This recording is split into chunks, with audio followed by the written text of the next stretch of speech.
नमस्कार साथियों, कैसे हैं आप सभी। स्वागत है आप सभी का। मैं अमित शुक्ला आप सभी के सामने उपस्थित हूं। नायब तहसीलदार विभागीय परीक्षा के अंतर्गत पार्ट बी में आज हम एक अगला बहुत ही महत्वपूर्ण नियम शुरू करने वाले हैं, जिसका नाम है मध्य प्रदेश सिविल सेवा वर्गीकरण नियंत्रण तथा अपील नियम 1966। इस नियम को पढ़ने की आवश्यकता क्या है? तो इससे पहले के जो लेक्चर के अंतर्गत हमने जो टॉपिक खत्म किया था, जिसका नाम था मध्य प्रदेश सिविल सेवा आचरण नियम 1965, उसके अंतर्गत अगर आप किसी भी नियमों का उल्लंघन करते हैं तो आपको जो निलंबन, आप पर जो दंड मतलब जो शास्ति पेनल्टी लगती है, वो किस नियम के अनुसार लगती है? तो वो नियम है मध्य प्रदेश वर्गीकरण नियंत्रण तथा अपील नियम 1966। एक बहुत ही इंपॉर्टेंट नियम है, जहां से मात्र एक ही प्रश्न हमें 2018 में देखने को मिला था, जो एग्जाम हुई थी। लेकिन ऐसा नहीं है कि इस बार भी एक ही प्रश्न पूछा जाए, हो सकता है कई सारे प्रश्न पूछ लिए जाए। लेकिन यहां पर एक कैच है जो कि आपको समझना बहुत ज्यादा आवश्यक है। इस नियम को आपको पूर्ण रूप से पढ़ने की आवश्यकता नहीं है, हमें कुछ महत्वपूर्ण नियमों पर ही यहां पर चर्चा करनी रहेगी। और हमेशा की तरह मैं आपको नियम, जो धारा जिसको अनुच्छेद भी बोलते हैं, क्योंकि नियम पढ़ रहे हैं तो नियम बोला जाएगा, तो नियमों को मैं कोरिलेशन से याद करवाऊंगा कि कौन से नियम में क्या है। इसके साथ साथ हर एक नियम को जो जरूरी है उसे कॉन्सेप्ट्स के तौर पर कॉन्सेप्चुअल थ्योरेटिकल फैक्चुअल रूप में समझाऊंगा भी सही। कुछ बातें जो नियम शुरू करने से पहले अभी 2-3 मिनट बोलूंगा, इसको स्किप मत कीजिएगा, वरना नियम कैसे पढ़ना है ये सभी बातें आप छोड़ दोगे। भले इनको डबल स्पीड में देख लिया करना, लेकिन इनको मिस करने की गलती मत करना, वरना आगे आप ही को समस्या आएगी। तो मैंने क्या बोला है आपको कि इसको बहुत अच्छे से कॉन्सेप्चुअल तरीके से समझेंगे, कोरिलेशन के माध्यम से किस नियम में क्या लिखा है उसको भी समझेंगे। लेकिन इससे पहले जो अपन ने सिविल सेवा आचरण नियम 1965 के फर्स्ट लेक्चर में 26 के 26 नियम को कोरिलेशन से कंप्लीट कर लिया था, इसको इस प्रकार से नहीं पढ़ेंगे। क्यों? क्योंकि हर नियम हमको यहां पर पढ़ने की आवश्यकता नहीं है। तो जो भी जरूरी है उसको मैं पूर्ण रूप से आपको समझाते रहने वाला हूं। इससे पहले अगर आप इसी YouTube चैनल पर देख रहे हो तो चैनल को सब्सक्राइब कर लेना। आपको मैंने एक प्लेलिस्ट बनी है जिसमें मैंने सिविल सेवा आचरण नियम 1965 का एक लेक्चर डाल दिया था, जिसपे कोरिलेशन से समझाया है। गेट परिपत्र अभी तक जितने भी जारी किए गए हैं उनको समझाया है। इसके बीच में 2-3 लेक्चर और है जो कि आपको YouTube पर नहीं मिलेगा, मतलब संपूर्ण रूप से केवल YouTube पर आपको नहीं प्रोवाइड होगा। इसके लिए आपको हमारे ऐप जो कि ज्ञानदूत एकेडमी है, लिंक डिस्क्रिप्शन में देकर रखी है। आप यहां पर इस कोर्स को जैसे ही परचेस करेंगे, नायब तहसीलदार कोर्स, तो इसमें आप कंटेंट में जैसे ही पार्ट बी में जाएंगे, आपको सभी के सभी लेक्चर सिविल सेवा आचरण नियम से रिलेटेड 5 लेक्चर्स दिख जाएंगे। क्विज भी आपको इस टॉपिक से रिलेटेड देखने को मिल जाएगा और पीडीएफ भी आपको यहां पर देखने को मिल जाएगी। तो मैं तो ये कह रहा हूं कि अभी तक इतना अच्छा रेस्पॉन्स हमें प्राप्त हो चुका है कि मुझे ऐसा लग रहा है कि जितने भी इस एग्जाम को देने वाले कैंडिडेट्स रहेंगे, है ना, उनमें से आधे से अधिक तो हमारे ही कोर्स से पढ़ने वाले हैं।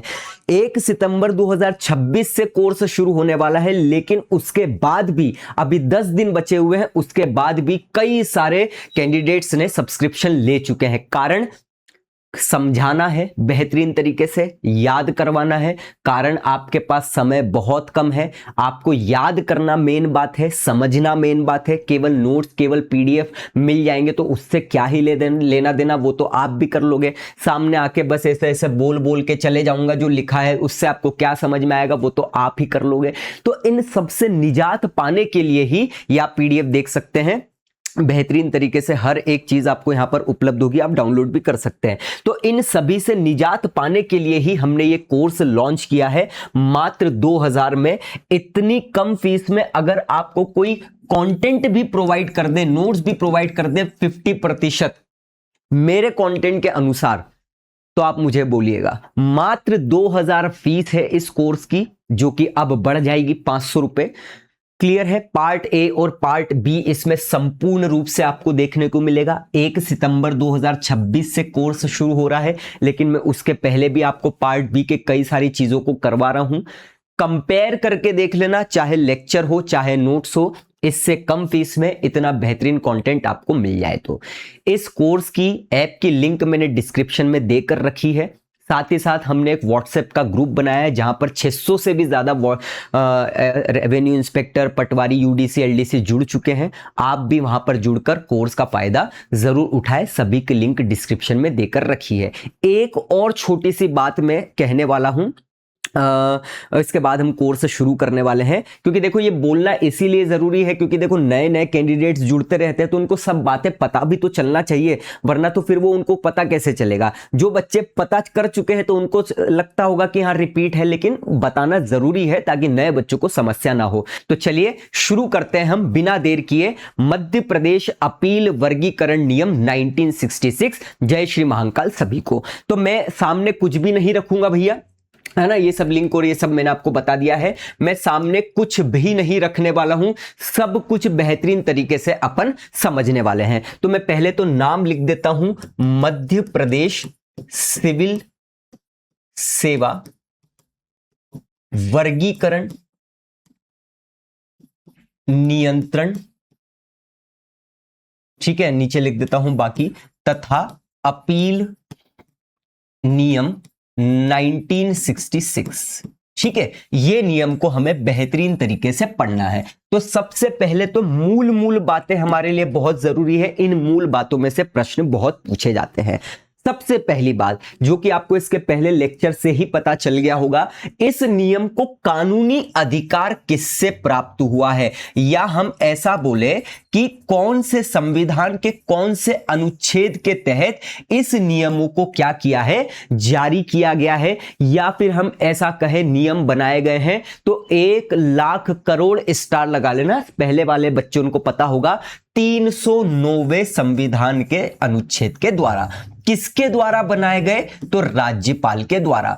इस तथ्य को समझने के लिए आप पहला वाला नियम देख लेना, बार बार मैं आपको नहीं समझाऊंगा। दूसरी सबसे महत्वपूर्ण बात है, अभी कोरिलेशन से याद भी करवाऊंगा आगे की बातें, अधिसूचना की तारीख।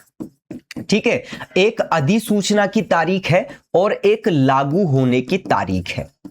ठीक है, बहुत महत्वपूर्ण है भाई साहब। तो अधिसूचना कब हुई जारी और लागू होने की तारीख, इसको आप बहुत अच्छे से समझ लो। देखो, हमको पहले याद रखना क्या जरूरी है, वर्ष, क्योंकि वर्ष ही नहीं याद होते हैं। मैंने सिविल सेवा आचरण नियम का वर्ष कैसे पढ़ाया था, जितना अच्छा आचरण करोगे उतना अच्छा पैसा मिलेगा। तो आचरण से पैसा हो गया 65, याद हो गया। एक साल आगे ही आपको जाना है 66 पर, और यहीं से आपको निलंबन, दंड, शास्ति सब चीजें मिलने वाली है। तो आसान है, पहले सिविल सेवा 65, फिर क्या पढ़ा अपन ने, वर्गीकरण, तो 66। अब देखिए अधिसूचना आपको कब देखने को मिलेगी, 1966, मतलब जो वर्ष है। लेकिन लागू होने के लिए आपको एक साल आगे जाना पड़ेगा, मतलब 1967। यहीं पर बच्चे कंफ्यूज हो जाएंगे। बहुत महत्वपूर्ण या इंपॉर्टेंट बात ये देखने को मिलती है। मैंने क्या बोला है, सबसे इंपॉर्टेंट बात है, आपको याद होना चाहिए। नोट्स, लेक्चर तो ढेरों मिल जाएंगे, याद होना सबसे ज्यादा महत्वपूर्ण है, तभी नंबर आएंगे।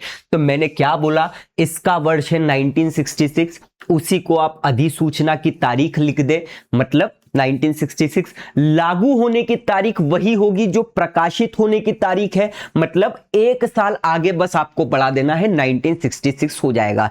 अब हमको यहां पर तारीख भी तो याद रखनी पड़ेगी। तो याद रखिए, दिसंबर का आखिरी महीना और अगले साल का पहला महीना, मतलब हमारे पास मंथ भी आ गया कि भैया दिसंबर 1966 और जनवरी 1967। कितना आसान हो गया। आगे बात करते हैं, तो यहां पर 30 दिसंबर रहेगा, मतलब अब इतना याद कर लेना, दिसंबर के आखिरी दिन से एक दिन पहले, और इसका क्या है, अंतिम दिन पहले हफ्ते का, तो 7 जनवरी 1967 और 30 दिसंबर 1966। कितना आसान है। वर्गीकरण का वर्ष 66, अधिसूचना 66, लागू होने का एक साल आगे 67, 66 का अंतिम महीना दिसंबर, 67 का पहला महीना जनवरी। ये आपको दिमाग में फिट हो गया। ये 30 और 7 तो आप ऐसे ही याद रख लेंगे, कोई दिक्कत आपको नहीं होगी। और इसी तरीके से चीजों को याद किया जाता है, ना कि रटकर। अब आप भूल के बता देना किसी भी प्रकार से, यह हो जाती है चीज। मतलब राजपत्र में जारी होने और लागू होने की तारीख क्या रहेगी, एक ही रहेगी। ये हो गई हमारी क्या क्या बात, मूल बात है। अब अगर हम बात करें कि ये जो मध्य प्रदेश सिविल सेवा वर्गीकरण नियंत्रण तथा अपील नियम है, ये लागू किस पर होता है, तो ये लागू, थोड़ा सा ये भी बेसिक बातें हैं, इसको नॉर्मली तरीके से आप पहले वाले नियम से ही समझ सकते हो कि मध्य प्रदेश राज्य सरकार के अधीन जितने भी सिविल सेवक है, शासकीय पद पर जो नियुक्त कर्मचारी है, चाहे वो फर्स्ट कैटेगरी के हो, है ना, सेकंड कैटेगरी के हो, थर्ड हो, फोर्थ हो, सभी क्लास के कर्मचारियों पर ये क्या हो जाता है, सिविल सेवकों पर लागू होता है। लेकिन किस पर लागू नहीं होता है, तो ये भी आपको पहले वाले नियम से पता चल गया होगा। ये अखिल भारतीय सेवाएं, मतलब ऑल इंडिया सिविल सर्विसेज के अधिकारी, जैसे आईएएस हो गए, आईपीएस हो गए, आईएफएस हो गए, इन पर लागू नहीं होता है। क्यों? क्योंकि इनकी नियुक्ति केंद्र सरकार द्वारा यूपीएससी के माध्यम से की जाती है, और ये अलग अलग राज्यों में स्टेट कैडर के रूप में क्या देते हैं, अपनी सेवाएं देते हैं। लेकिन इनके अनुशासन के लिए और आचरण के लिए केंद्र सरकार द्वारा अलग अलग रूल्स, जैसे all India services conduct rules 1968 बनाया गया है, all India services discipline and appeal rules 1969 बनाया गया है। इसीलिए ये इन पर लागू नहीं होते हैं। बहुत बेसिक सी बात है, तो ये तो आप नोट्स से ही कर लेंगे। हर जगह पर घुस घुस के पढ़ने की आवश्यकता नहीं है, स्मार्ट तरीके से करना है। अब देखिए, ये जो नियम है इसमें कुल 9 अध्याय हैं। हम क्या कर रहे हैं, जैसे संविधान को 22 भागों में बांटा गया है, ठीक है ना, 395 अनुच्छेद में बांटा गया है। इसी प्रकार से इस सिविल सेवा वर्गीकरण नियंत्रण तथा अपील नियम को भी अध्याय में, भाग के जगह हम क्या बोल सकते हैं, इसको अध्याय बोल सकते हैं या भाग बोल सकते हैं। तो इस नियम को 9 भाग, या हम कहें अध्याय, या हम कहें चैप्टर्स में बांट दिया गया है। ठीक है, और इसके अंतर्गत कुल कितने नियम या धारा या अनुसूची, अनुसूची नहीं, अनुच्छेद के रूप में एग्जाम्पल के तौर पर समझ ले, तो 34 नियम हमें यहां पर देखने को प्राप्त होते हैं। क्लियर है? ये बहुत ही महत्वपूर्ण है। इसके अलावा यहां पर एक शेड्यूल भी आपको देखने को मिलती है, मतलब अनुसूची भी आपको देखने को प्राप्त होगी। ये अनुसूची किससे रिलेटेड है, इस पे हम बाद में चर्चा करने वाले हैं। तो 9 भाग या अध्याय के अंतर्गत 34 नियमों में मध्य प्रदेश सिविल सेवा वर्गीकरण नियंत्रण तथा अपील नियम 1966 को विभाजित करके रखा गया है। क्लियर है बात? कोई समस्या नहीं है, सब कुछ आसानी से याद हो गया। अब बताओ, आप अगर सीधे नोट्स से पढ़ोगे, मैं आपको फिर से बोल रहा हूं, आप इसको सीधे नोट्स से मत पढ़ना, क्योंकि मैं नोट्स की भाषा, भले ही मेरे नोट्स आपके पास रहेंगे, भाषा को मैं बहुत ज्यादा आसान नहीं कर सकता हूं, वरना आपसे प्रश्न नहीं बन पाएंगे। और अगर आप सीधा लेक्चर से देखोगे और अगर आपके पास समय है तो नोट्स ही बना लिए, आपका काम बेहतरीन हो जाएगा। नोट्स बनाने का समय नहीं है, लेक्चर को बहुत ध्यान से, सोते सोते जब सो रहे हो ईयरफोन लगा लिया, सुन लिया, फिर नोट्स को देखोगे, कितनी भी कठिन भाषा हो, एकदम बेहतरीन तरीके से आपको याद हो जाएंगे। सीधे नोट्स से पढ़ोगे, नहीं समझ में आता है, कितनी भी आसान बात हो, ठीक है, समय आपके पास नहीं है, मैं सब कुछ एकदम बेहतरीन तरीके से करवा रहा हूं। चाहता तो मैं भी आगे आके यूं यूं जो लिखा हुआ है उसको बोलकर चले जाता। इससे साफ पता चल रहा है कि ऐसा अगर कोई करवा रहा है तो वो मेहनत करके नहीं आया है। ठीक है, चलिए खैर जो भी है, तो ये आपको सीधा सीधा इस प्रकार से करना है। ये यहां तक सब चीजें हो गई।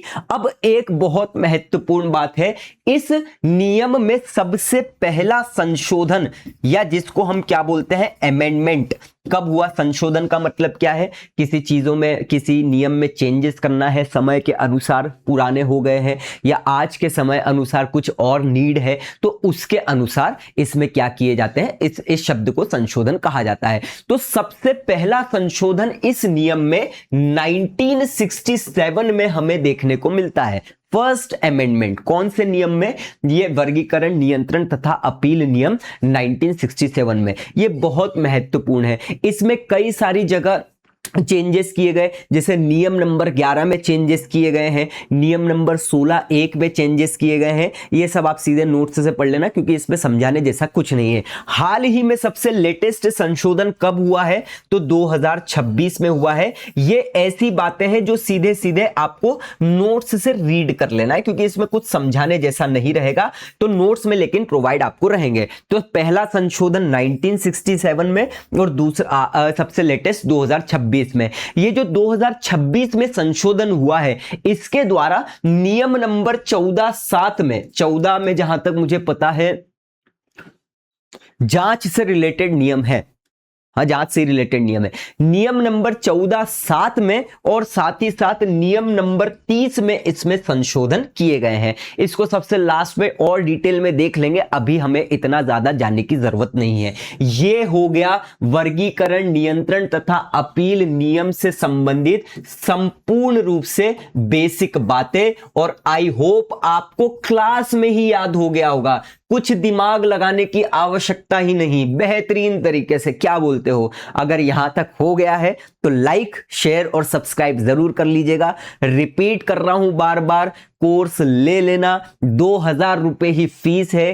कोई दिक्कत आपको आने ही नहीं वाली है, चाहे आप कुछ भी करके देख लेना, ठीक है, कंपेयर करके देख लेना, जो भी है। खैर चलिए, अब हमको आना है मूल नियम पर, ठीक है। जैसा मैंने आपको बोला है, इस नियम के अंतर्गत जितने भी नियम हैं उन सभी को हमको पूर्ण रूप से पढ़ने की आवश्यकता नहीं है। मतलब हम क्या करेंगे, मेन बातों पर ही चर्चा करने वाले हैं, मतलब मेन नियम ही हम पढ़ने वाले हैं। इतनी बात समझ में आ गई। लेकिन आपको यह पता होना चाहिए शुरुआत की बातें कि कौन से नियम में क्या लिखा है। तो जैसे जैसे हम नियम नंबर पे जाते जाएंगे, वैसे वैसे मैं आपको कोरिलेशन से संख्या भी याद करवा दूंगा और अंदर भी हम जाने वाले हैं। क्लियर है? चलिए भैया देखो, अभी अगर हम 1 से लेकर 9 तक में जाए ना, नियम में 1 से लेकर 9 तक नियम में, इन सब में सबसे खतरनाक 10 लाख करोड़ स्टार लगा लेना, सबसे बेहतरीन, मतलब बड़ा भी नियम है ये, और सबसे खतरनाक मतलब सबसे इंपॉर्टेंट नियम भी है। क्यों? क्योंकि नियम नंबर 9 निलंबन से रिलेटेड है, मतलब सस्पेंशन से रिलेटेड है। बहुत कंफ्यूजिंग है, लेकिन आज के बाद नहीं रहने वाला है। कैसे? 9 पे पहुंचेंगे जब चर्चा करेंगे। चलिए भैया, अब हम बात करते हैं, आते हैं थोड़ा सा और इंपॉर्टेंट बातों में। जैसे मैंने आपको बताया था, सबसे इसको 9 भागों में बांटा गया है। तो हम अगर पहले भाग, ये याद करने की आवश्यकता नहीं, आप छोड़ भी सकते हो, लेकिन मैं थोड़ा सिस्टमेटिक तौर पर ही पढ़ाऊंगा।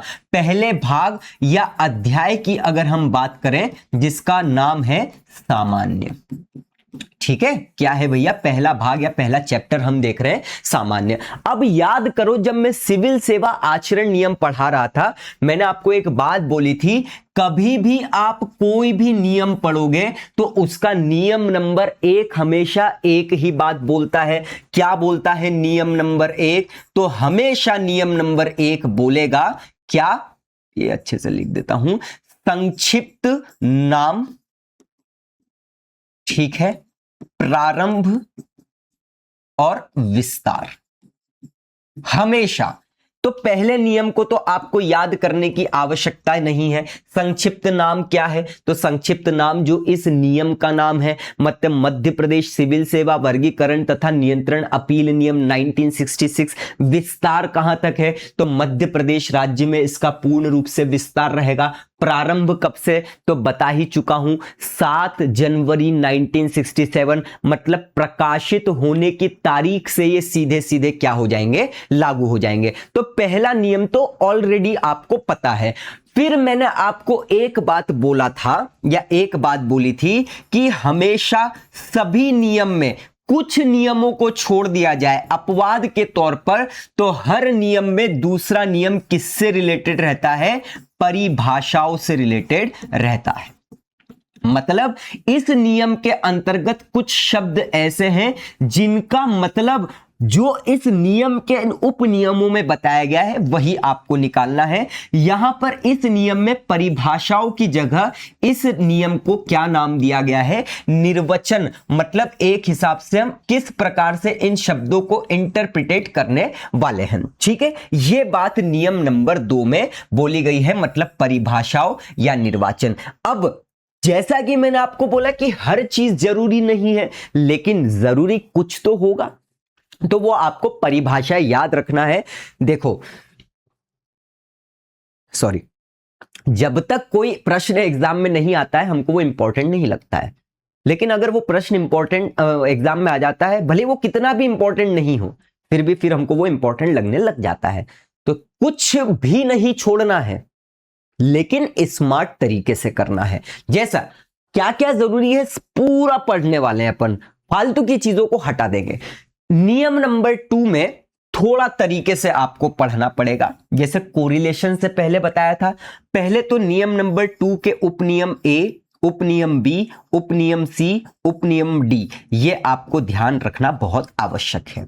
क्या क्या है अब भी याद करवा देता हूं, कोई दिक्कत नहीं रहेगी। नियम नंबर 2 ये बोलता है कि नियुक्ति प्राधिकारी कौन होगा, मतलब नियुक्ति प्राधिकारी की डेफिनेशन किसमें दी गई है, उपनियम ए में दी गई है। ठीक है, नियुक्ति प्राधिकारी आगे बार बार आएगा, मैं प्रश्न भी बता दूंगा आपको कैसे इसमें से आएंगे। पहला बोलता है नियुक्ति प्राधिकारी, दूसरा बोलता है आयोग। अभी कोरिलेशन से याद करवाऊंगा, है ना, पहले लिख लेते हैं।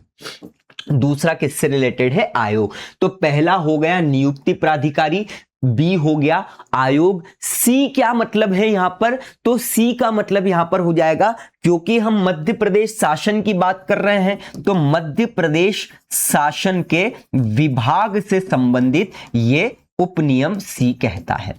इतनी बात समझ में आ गई। और डी फिर क्या बोल देगा, तो डी बोल देगा यहां पर शासन। बस इतनी बात ए बी सी और डी में दी गई है। अब प्रश्न क्या पूछा जा सकता है, अभी नियम नंबर 2 में और भी चीजें पढ़ना है, याद करेंगे कोरिलेशन से आराम आराम से। अगर प्रश्न आता है कि सिविल सेवा ये नियंत्रण अपील वर्गीकरण नियम कि कौन सा नियम मध्य प्रदेश शासन के विभाग को परिभाषित करता है, तो ये फैक्ट के रूप में प्रश्न आ जाएगा। तो वो क्या हो जाएगा, नियम नंबर 2 का उपनियम सी, ऐसा बोल देगा 2C 2D 2E इस प्रकार से, है ना। तो ये हो जाएगा, अभी कोरिलेशन से याद करवाऊंगा। या दूसरी तरह से पूछ सकता है, नियम, इस नियम के नियम नंबर 2 के अंतर्गत जो उपनियम डी है वहां पर शासन की परिभाषा क्या है, तो मध्य प्रदेश शासन, फैक्ट के रूप में। क्लियर है। तो अभी हम ए बी सी डी को थोड़ा अंदर से समझ लेते हैं, बहुत ही बेसिक है, कुछ दिमाग नहीं लगाना है। फिर मैं आपको जब पूरा हो जाएगा परिभाषा तो कोरिलेशन से याद भी करवा दूंगा। ये ए में बस इतनी बात याद रखो, ए उपनियम ए नियुक्ति प्राधिकारी से संबंधित है और कुछ नहीं। नियुक्ति प्राधिकारी मतलब जो आपकी नियुक्ति करता है। आयोग से क्या मतलब है, 10 लाख करोड़ स्टार लगा लेना, क्योंकि नियम नंबर 2 का उपनियम बी बोलता है यहां पर आयोग से मतलब है मध्य प्रदेश राज्य लोक सेवा आयोग, मतलब एमपीपीएससी। क्लियर है। यहां पर मध्य प्रदेश शासन के डिपार्टमेंट या विभाग से क्या मतलब है, कोई भी ऐसी स्थापना या फिर संगठन, ऑर्गेनाइजेशन जिसे राज्यपाल द्वारा गजट में मतलब राजपत्र में अधिसूचना जारी करके मध्य प्रदेश शासन के अंतर्गत डिपार्टमेंट घोषित किया हो, वो इसके अंतर्गत विभाग के तौर पर कहा जाएगा। मतलब अगर प्रश्न आए कि इस उपनियम के उपनियम सी में विभाग को कौन घोषित करेगा, याद रख लेना भैया, राज्यपाल घोषित करेगा। इतनी बारीक बारीक बातें आप पढ़ेंगे तभी कॉन्सेप्ट वाले प्रश्न आपसे सॉल्व हो जाएंगे। तो मिश्रण है कोरिलेशन का, कॉन्सेप्ट का, तथ्यों का। क्लियर है? याद रखिएगा, राजपत्र में अधिसूचना जारी करके राज्यपाल को यह अधिकार है कि किसी विभाग को वो किसी संगठन या किसी संस्थान को विभाग घोषित कर दे। शासन का मतलब क्या हो गया? तो शासन का मतलब हो गया मध्य प्रदेश शासन। क्लियर है बात? ये एकदम कोई दिक्कत यहां पर आपको नहीं आने वाली है। अभी कोरिलेशन से याद करवाऊंगा जैसा कि मैंने आपको बोल दिया है। अब आपको ए बी सी डी के बाद ई वी पढ़ने की जरूरत नहीं है, आपको सीधा एफ पर जाना है और ये एफ आपकी परिभाषा देता है, मतलब शासकीय सेवक। रिपीट कर रहा हूं, पहले मैं इनको समझा दूं, कॉन्सेप्ट क्लियर कर दूं, फिर कोरिलेशन से रटवा दूंगा कौन सी धारा में क्या है। इसको हम आज सिविल सेवा आचरण नियम जैसे 26 के 26 एक साथ नहीं पढ़ने वाले हैं कोरिलेशन से। क्यों? क्योंकि यहां पर सब कुछ नहीं पढ़ना है। क्लियर है? शासकीय सेवक। अब यहां पर शासकीय सेवक की परिभाषाएं दी गई है, तो मैं आपको समझा देता हूं ताकि फिर आप जब नोट्स से पढ़ें तो आपके लिए आसान हो जाए।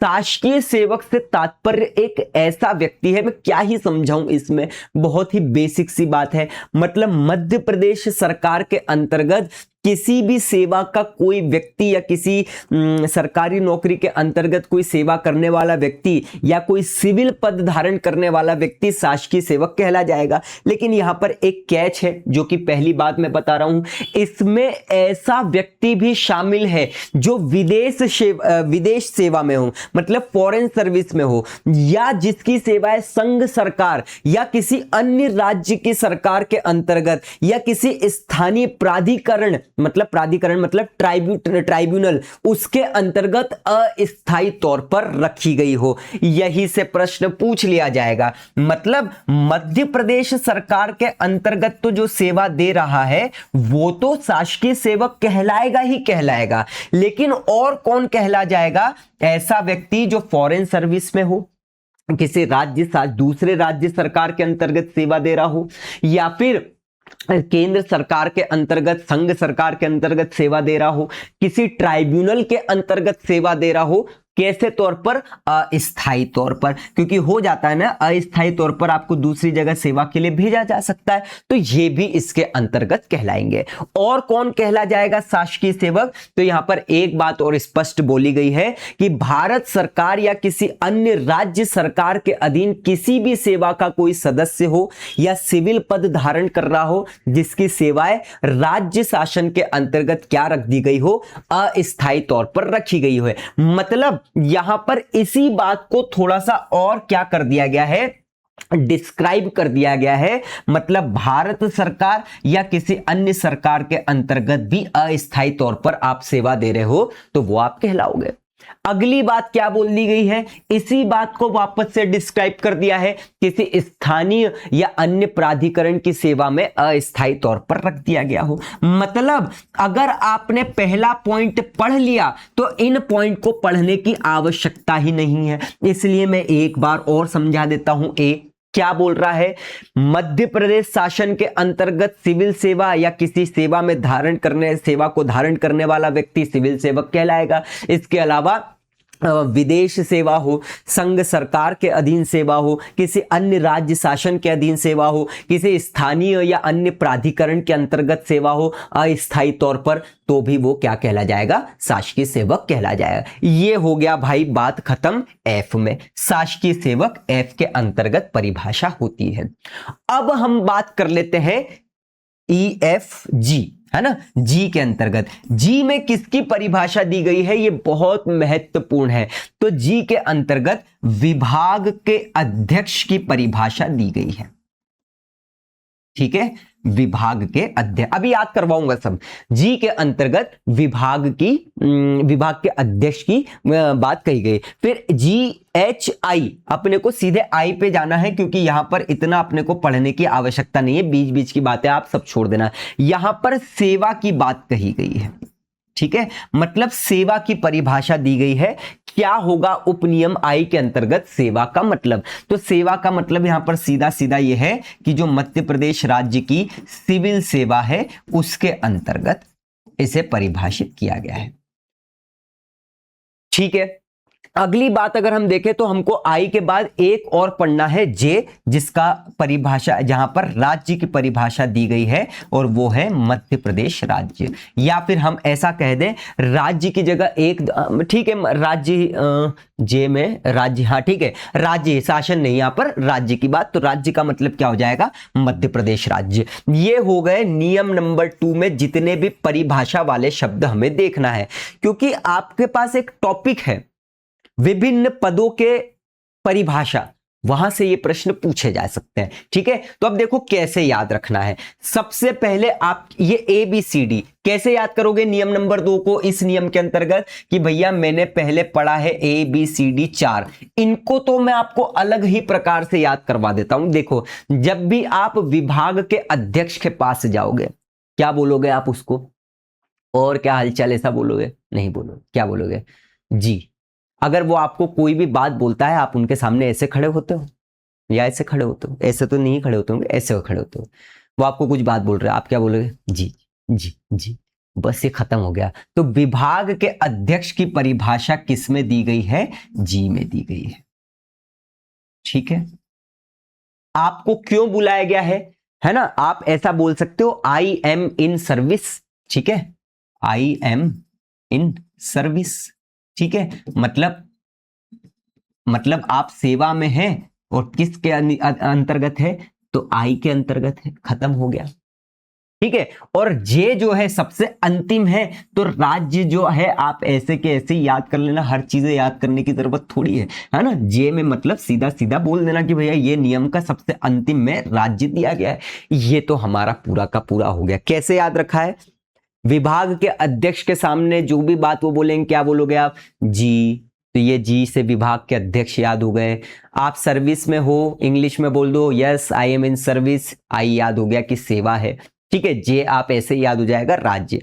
इधर तो आपको लाइन से याद रख लेना है ABCD। कैसे याद रखोगे, बहुत ही सिंपल है। सबसे पहले आपकी नियुक्ति होगी, एज्यूम कर लो किससे हुई है, आयोग से हुई है। अब आप यहां पर पी भी मत लगा के आ जाना दिमाग में होशियारी दिखा के, तो देखो common sense is not so common, इसीलिए थोड़ा सा लगा लेना।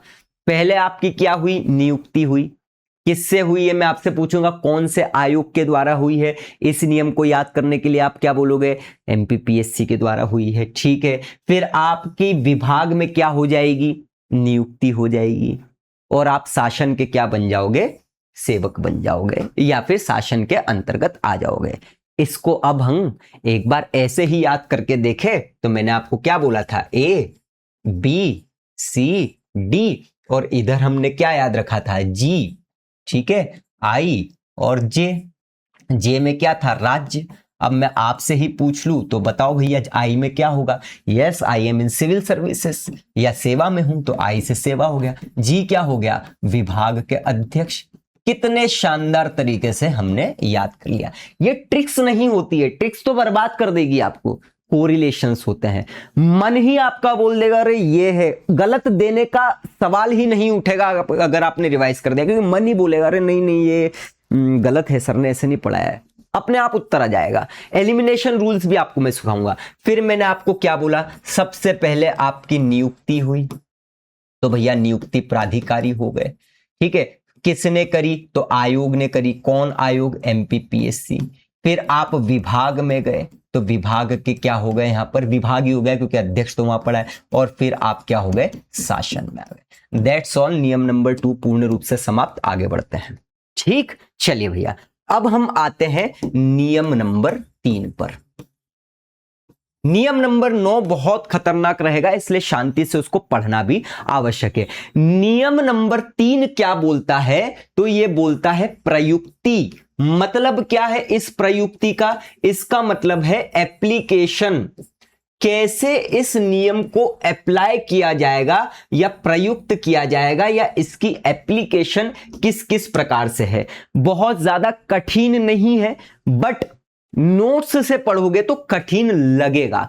मैं आपको बहुत आसान भाषा में, आसान शब्दों में इसको समझा रहा हूं, समझ लेना भैया। देखो किस किस प्रकार से ये नियम लागू होगा, मतलब ये नियम प्रत्येक शासकीय सेवक पर लागू होंगे। पहली बात तो ये आप समझ लो, है ना, क्या बोला मैंने, प्रत्येक शासकीय सेवक पर ये नियम लागू होंगे। देखो मैं बहुत धीरे धीरे पढ़ा रहा हूं, क्यों, क्योंकि एक ही बार पढ़ना है मुझसे, आपको ऐसा नहीं करेंगे कि 50 बार पढ़ना पड़ेगा मेरे क्लास से, एक बार पढ़ना पड़ेगा, अच्छे से पढ़ना पड़ेगा, बात खत्म। फिर वो लेक्चर देखने की आवश्यकता नहीं रहेगी आपको, है ना।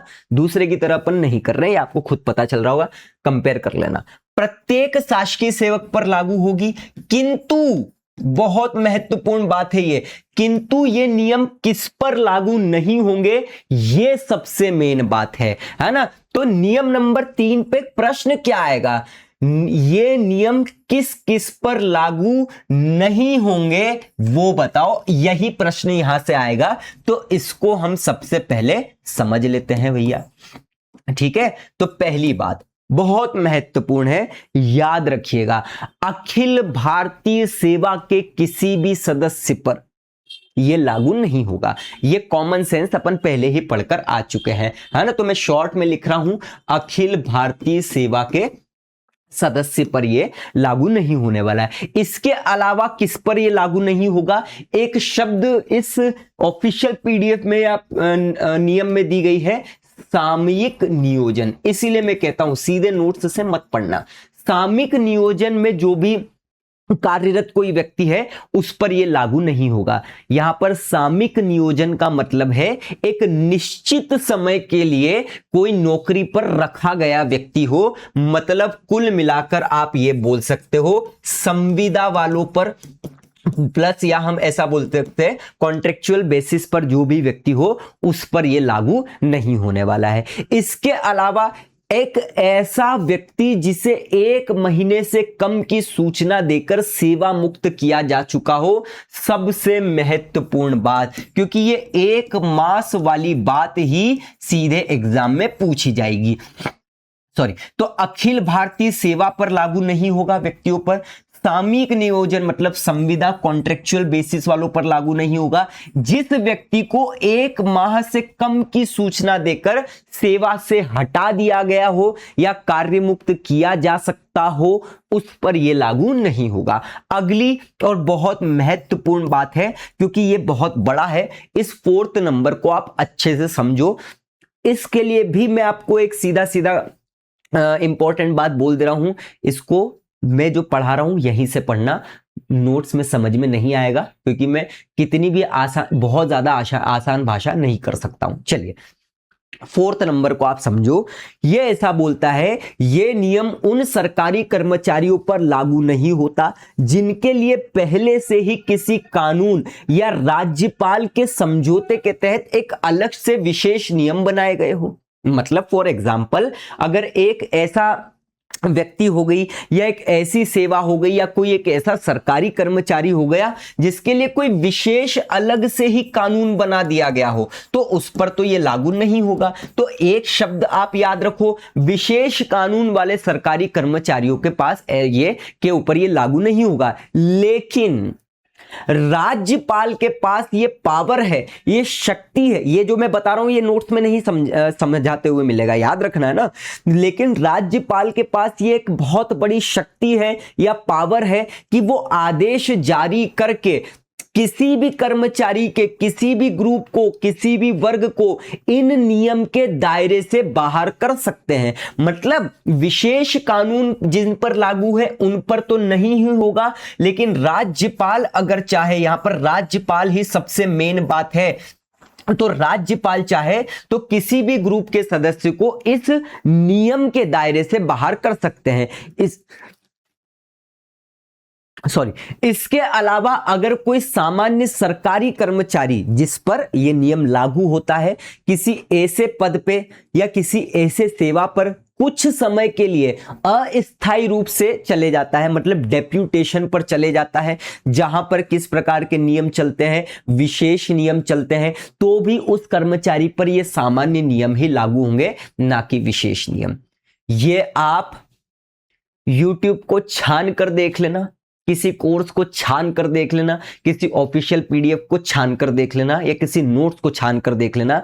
ये बात हमेशा आपको कंफ्यूज करेगी, लेकिन जो मैंने समझाया है वो आपको कंफ्यूज नहीं करेगा। ये जो लास्ट की बात बोली है ना, यहां पर मैं आपको समझा देता हूं एक बार और। विशेष कानून की बात दो प्रकार से की गई है ना, ये तो आपको समझा दिया है मैंने अच्छे से। अखिल भारतीय सेवाओं के सदस्य पर लागू नहीं होगी, संविदा या कॉन्ट्रेक्चुअल बेसिस वालों पर लागू नहीं होगी, 1 मास से अधिक की कम सूचना देकर किसी को सेवा मुक्त किया जा चुका हो, नहीं लागू होगी।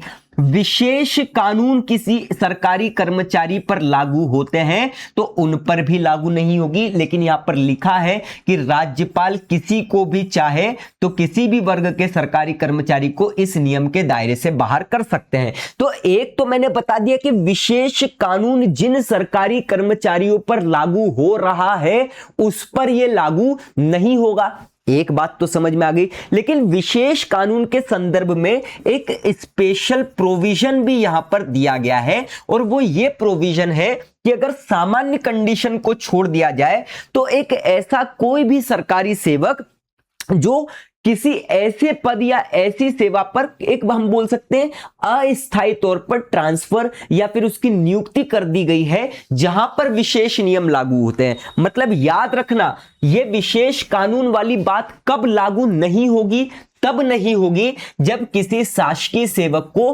अस्थायी तौर पर किसी अन्य पद पर नियुक्त किया हो तो ऐसी जगह पर जहां ऐसे विशेष नियम चलते हैं तो भी उस कर्मचारी पर यही नियम लागू होंगे, ना कि विशेष कानून लागू होंगे। क्लियर है बात? तो इतना ही हमको यहां पर इन संबंध में समझना है। आई होप आपको समझ में आ गया होगा। फिर भी किसी की बत्ती नहीं जली हो, एक बार और समझा देता हूं। विशेष कानून जिस सरकारी कर्मचारी पर या किसी सेवा पर लागू होते हैं वहां पर ये नियम लागू नहीं होंगे, लेकिन किसी को अस्थायी तौर पर डेप्यूट किया है या नियुक्त किया है जहां पर विशेष कानून लागू होते हैं, तो ये अस्थायी तौर पर नियुक्त किए जाने के कारण फिर वहां पर ये विशेष कानून नहीं, वही नियम लागू होंगे जो नियम यहां पर है। इतनी बात समझ में आ गई। आई होप आपको कोई दिक्कत नहीं होगी अब। और अब हम समझते हैं आगे, और बहुत अच्छे से समझना आगे भी, क्योंकि कुछ बातें ऐसी है जो आपके लिए जरूरी होने वाली है। इसी बात के अंतर्गत नियम नंबर 3 के अंतर्गत ही एक महत्वपूर्ण बात आप और समझ लो। अगर कोई शंका उत्पन्न होती है किस प्रकार की शंका, तो इस प्रकार की शंका कि ये नियम या इनमें से कोई नियम किसी व्यक्ति पर लागू होता है या नहीं होता है, क्योंकि ये बात तो शंका उत्पन्न कर सकती है ना कि भैया ये जो अपील वर्गीकरण नियंत्रण अपील नियम जो है ये नियम या इनमें से कोई नियम किसी व्यक्ति पर लागू होता है या नहीं होता है, या कोई व्यक्ति जिस पर ये नियम लागू होते हैं किसी विशिष्ट सेवा का है या नहीं, दोनों कंडीशन आ सकती है।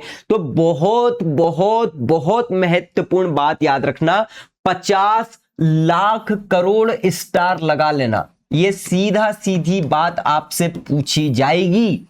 जैसे इसके पहले हम देख कर आए हैं शासन का विनिश्चय अंतिम होगा, तो अगर कोई भी शंका इसके संबंध में उत्पन्न होती है कि ये नियम किस पर लागू होते हैं किस पर नहीं, किस सेवा पर लागू होते हैं किस पर नहीं, तो राज्यपाल इस मामले का अंतिम निर्णय देंगे। यही प्रश्न आपसे सीधा पूछ लिया जाएगा, और ये नियम नंबर 3 भी क्या हो जाता है, खत्म हो जाता है बेहतरीन तरीके से, कोई दिक्कत नहीं है। चलिए भैया, तो शुरू के जो 3 नियम है ना, हमने पहले भाग या अध्याय में जो देखा है, जो जिसका नाम क्या था, सामान्य, उसमें 1 से लेकर 3 तक नियम हमको देखने को मिलते हैं। आगे हम बढ़ते हैं, जो कि है, ये मैं पॉज कर लेना, आप पॉज करके लिख लेना, वरना जैसी आपकी मर्जी, ठीक है। अब हम दूसरे भाग पर जाने वाले हैं, दूसरे भाग या फिर हम अध्याय की बात कर ले, है ना, ये बहुत महत्वपूर्ण है। अब दूसरे भाग और अध्याय को समझना क्यों जरूरी है, क्योंकि देखो ये दूसरा भाग अध्याय इसको छोड़ना नहीं है। क्यों? क्योंकि यहां पर वर्गीकरण समझ में आएगा और यहां से एक प्रश्न पिछली बार जो एकमात्र आया था वो यहीं से आया था। तो दूसरा भाग या जो अध्याय है वो क्या बोलता है, वर्गीकरण मतलब क्लासिफिकेशन, ठीक। और इसीलिए नियम नंबर 4 जो है वो क्या कहता है, सेवाओं का वर्गीकरण, सेवाओं का वर्गीकरण। तो आइए भैया इसको बढ़िया तरीके से समझ लेते हैं, फिर अपन आगे बढ़ेंगे। अभी 9 तक तो छोटे छोटे ही रहेंगे लेकिन समझना बहुत ज्यादा आवश्यक है। तो सेवाओं के वर्गीकरण को समझते हैं। देखिए सेवाओं का वर्गीकरण किस प्रकार से होगा, तो इसको बहुत सिंपल है, मतलब इसको आपको याद करने की आवश्यकता ही नहीं रहेगी। सेवाओं का वर्गीकरण कैसे याद रखोगे, लेकिन कौन से नियम में दिया हुआ है, तो सेवाओं का वर्गीकरण 4 प्रकार के वर्गीकरण से किया गया है। मतलब 4 से आपको नियम नंबर 4 सीधा सीधा याद हो जाएगा। तो राज्य सिविल सेवा प्रथम श्रेणी, राज्य सिविल सेवा द्वितीय श्रेणी, राज्य सिविल सेवा तृतीय श्रेणी और राज्य सिविल सेवा चतुर्थ श्रेणी।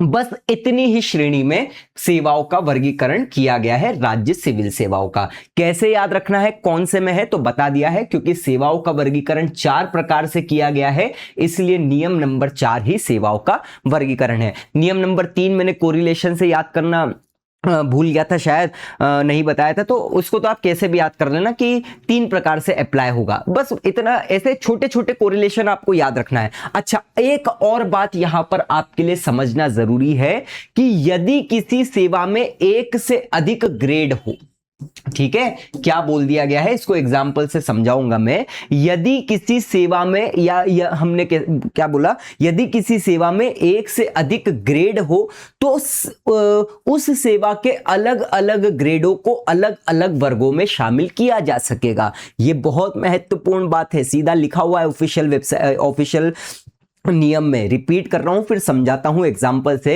यदि किसी सेवा में 1 से अधिक ग्रेड हो तो उस सेवा के अलग अलग ग्रेडों को अलग अलग वर्गों में शामिल किया जा सकेगा।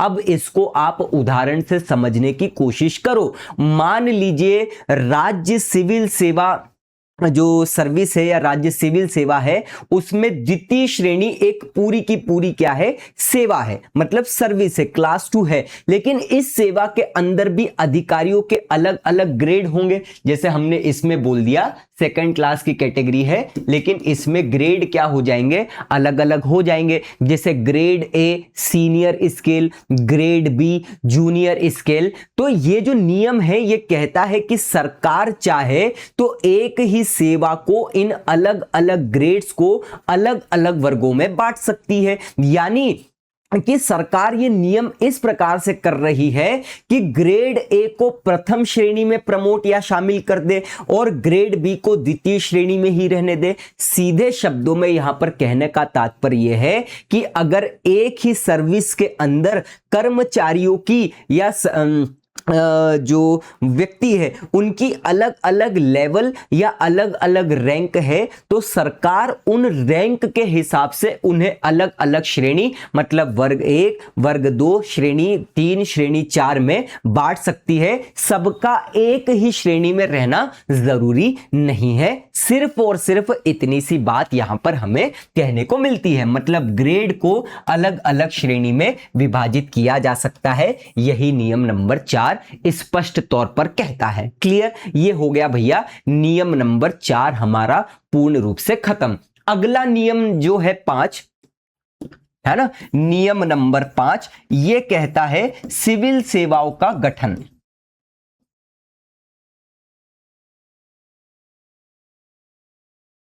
और इसको भी समझ लो, इसमें कुछ ऐसा बहुत खास पढ़ने जैसा नहीं है, बट फिर भी। और ये कौन सी सिविल सेवा, तो राज्य सिविल सेवा का गठन। भैया मात्रा राइटिंग मेरी बेकार है, इसके लिए मैं माफी चाहूंगा, बाकी तो आपको कोई दिक्कत नहीं होगी।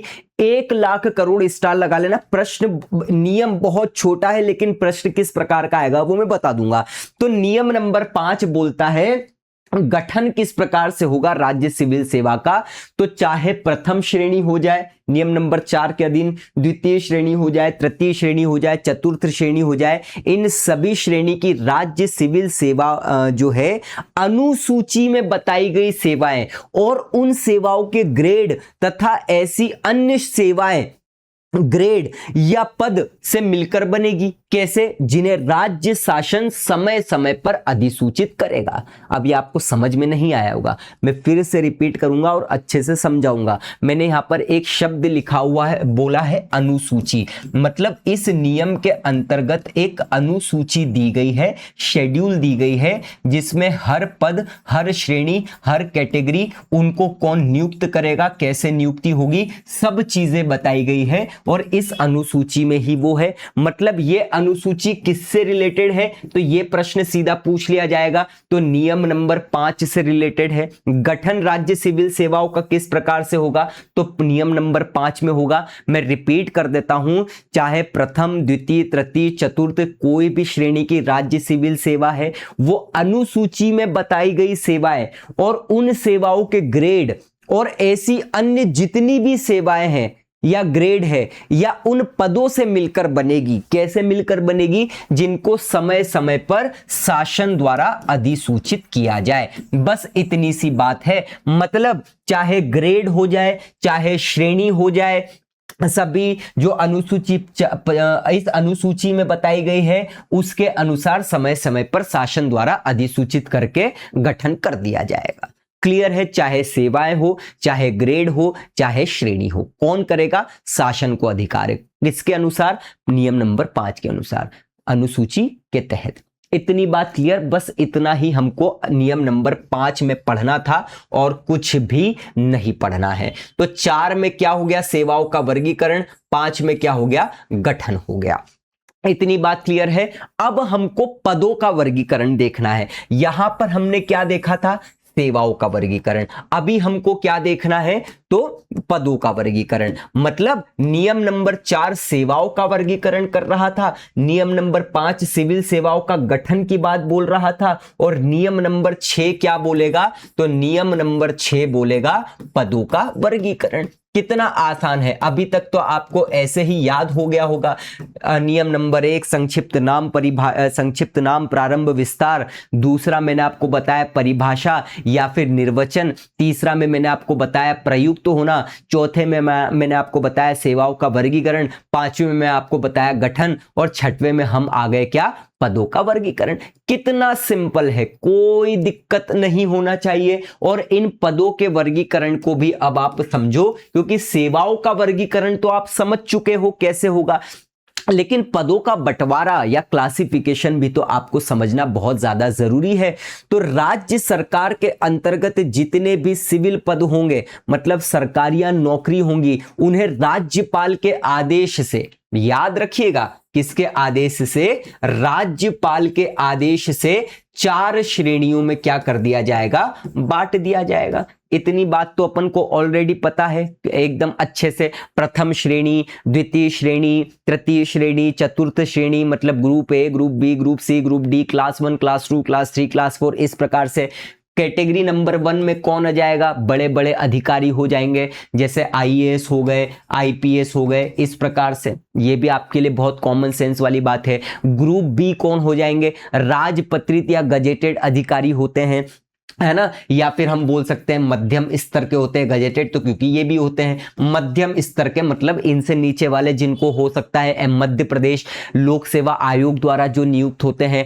क्लर्क जो श्रेणी नंबर 3 है, उसमें कौन हो जाते हैं? जो भी पीईबी के द्वारा नियुक्त होते हैं, जैसे पटवारी हो गए, क्लर्क हो गए, बाबू हो गए, टेक्निकल पोस्ट हो गई, मतलब अन्य कर्मचारी हो गए। इसके अलावा श्रेणी नंबर 4 में कौन हो जाता है? तो जो भी सबसे नीचे होते हैं, प्यून हो गए, ड्राइवर हो गए, भर्त हो गए, अन्य सहायक कर्मचारी हो गए। ये सभी के सभी इस प्रकार से पदों का वर्गीकरण नियम नंबर 6 में किया गया है। छोड़ा किसे गया है? तो ये एक महत्वपूर्ण बात हमें देखने को मिलती है, किसको छोड़ा जा चुका है। तो छोड़ने के संबंध में हम इस प्रकार से अगर देखें तो जिन पदों पर पहले से ही कोई ऐसे लोग काम कर रहे हैं जिन पर यह नियम लागू नहीं होता है, जैसे विशेष अनुबंध वाले, कॉन्ट्रेक्चुअल बेसिस वाले, न्यायपालिका के कुछ विशेष पद हैं, तो उनको इस लिस्ट से बाहर किया जाएगा। ये भी आप जिनको मैंने बोला है किन्हें छोड़ा गया है, इसको नोट डाउन कर लेना। मैं रिपीट कर देता हूं, जिन पदों पर पहले से ही कोई ऐसे लोग काम कर रहे हैं जिन पर यह नियम लागू ही नहीं होता है, और किन पर नहीं होता है हम पहले ही देख के आ चुके हैं। कॉन्ट्रेक्चुअल हो गए, अनुबंध वाले हो गए, न्यायपालिका से रिलेटेड कुछ विशेष पद हो गए, तो इनको इस लिस्ट से बाहर रख दिया जाएगा। अब अगली बात और समझो इसी नियम में कि ये नियम कहता है कि इन नियमों के लागू होने से पहले पुराने समय से जो पदों का वर्गीकरण चला आ रहा था वो अचानक बंद नहीं होगा। मतलब हो सकता है ना कि ये जो नियम 1966 जो है ये लागू हुआ है, इससे पहले भी किसी ना किसी प्रकार से पदों का वर्गीकरण हुआ हो, तो वो अचानक तो बंद नहीं कर दिया जाएगा। मतलब वो पुराना सिस्टम तब तक चालू रहेगा जब तक राज्यपाल खुद नया आदेश जारी कर उसको बदल न दे या उसमें कोई सुधार नहीं कर दे। यानी नए नियम आने से पुरानी व्यवस्था तब तक शून्य, वॉइड या नल नहीं मानी जाएगी जब तक राज्यपाल आदेश के द्वारा इस प्रकार से घोषित ना कर दे। बस इतनी सी बात नियम नंबर 6 में रहेगी।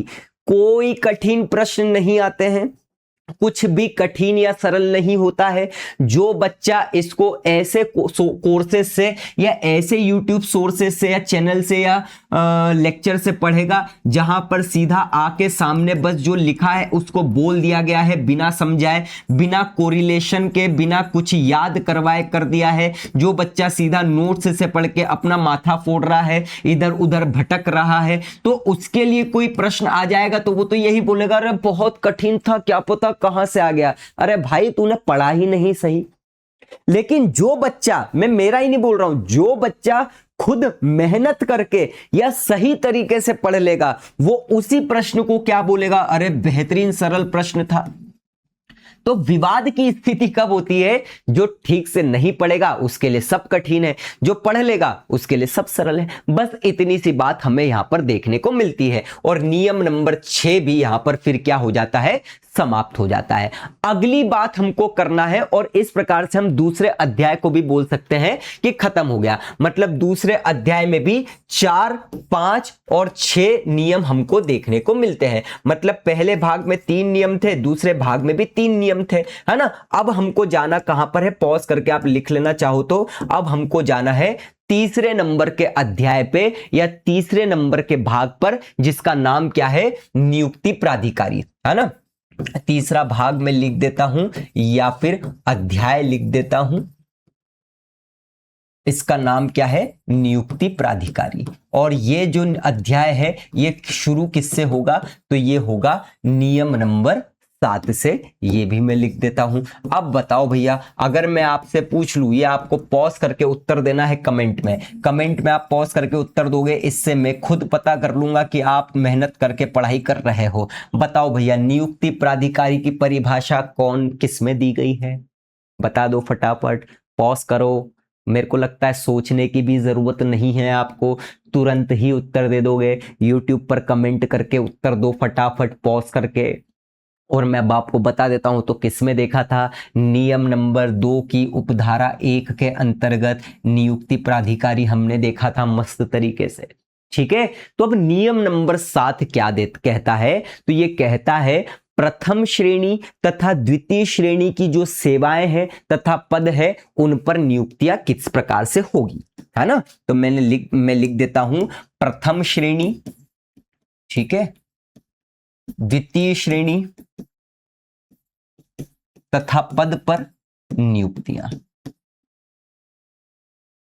ये बात नियम नंबर 7 कह रहा है। अब इसमें आपको ये याद रखने की आवश्यकता नहीं है किस नियम में है, हालांकि फिर भी करना है तो कर सकते हैं, बट यहां से ऐसा नहीं आएगा प्रश्न कौन से नियम में क्या है। 6 तक बिल्कुल पूछा जा सकता है कौन से नियम में क्या है।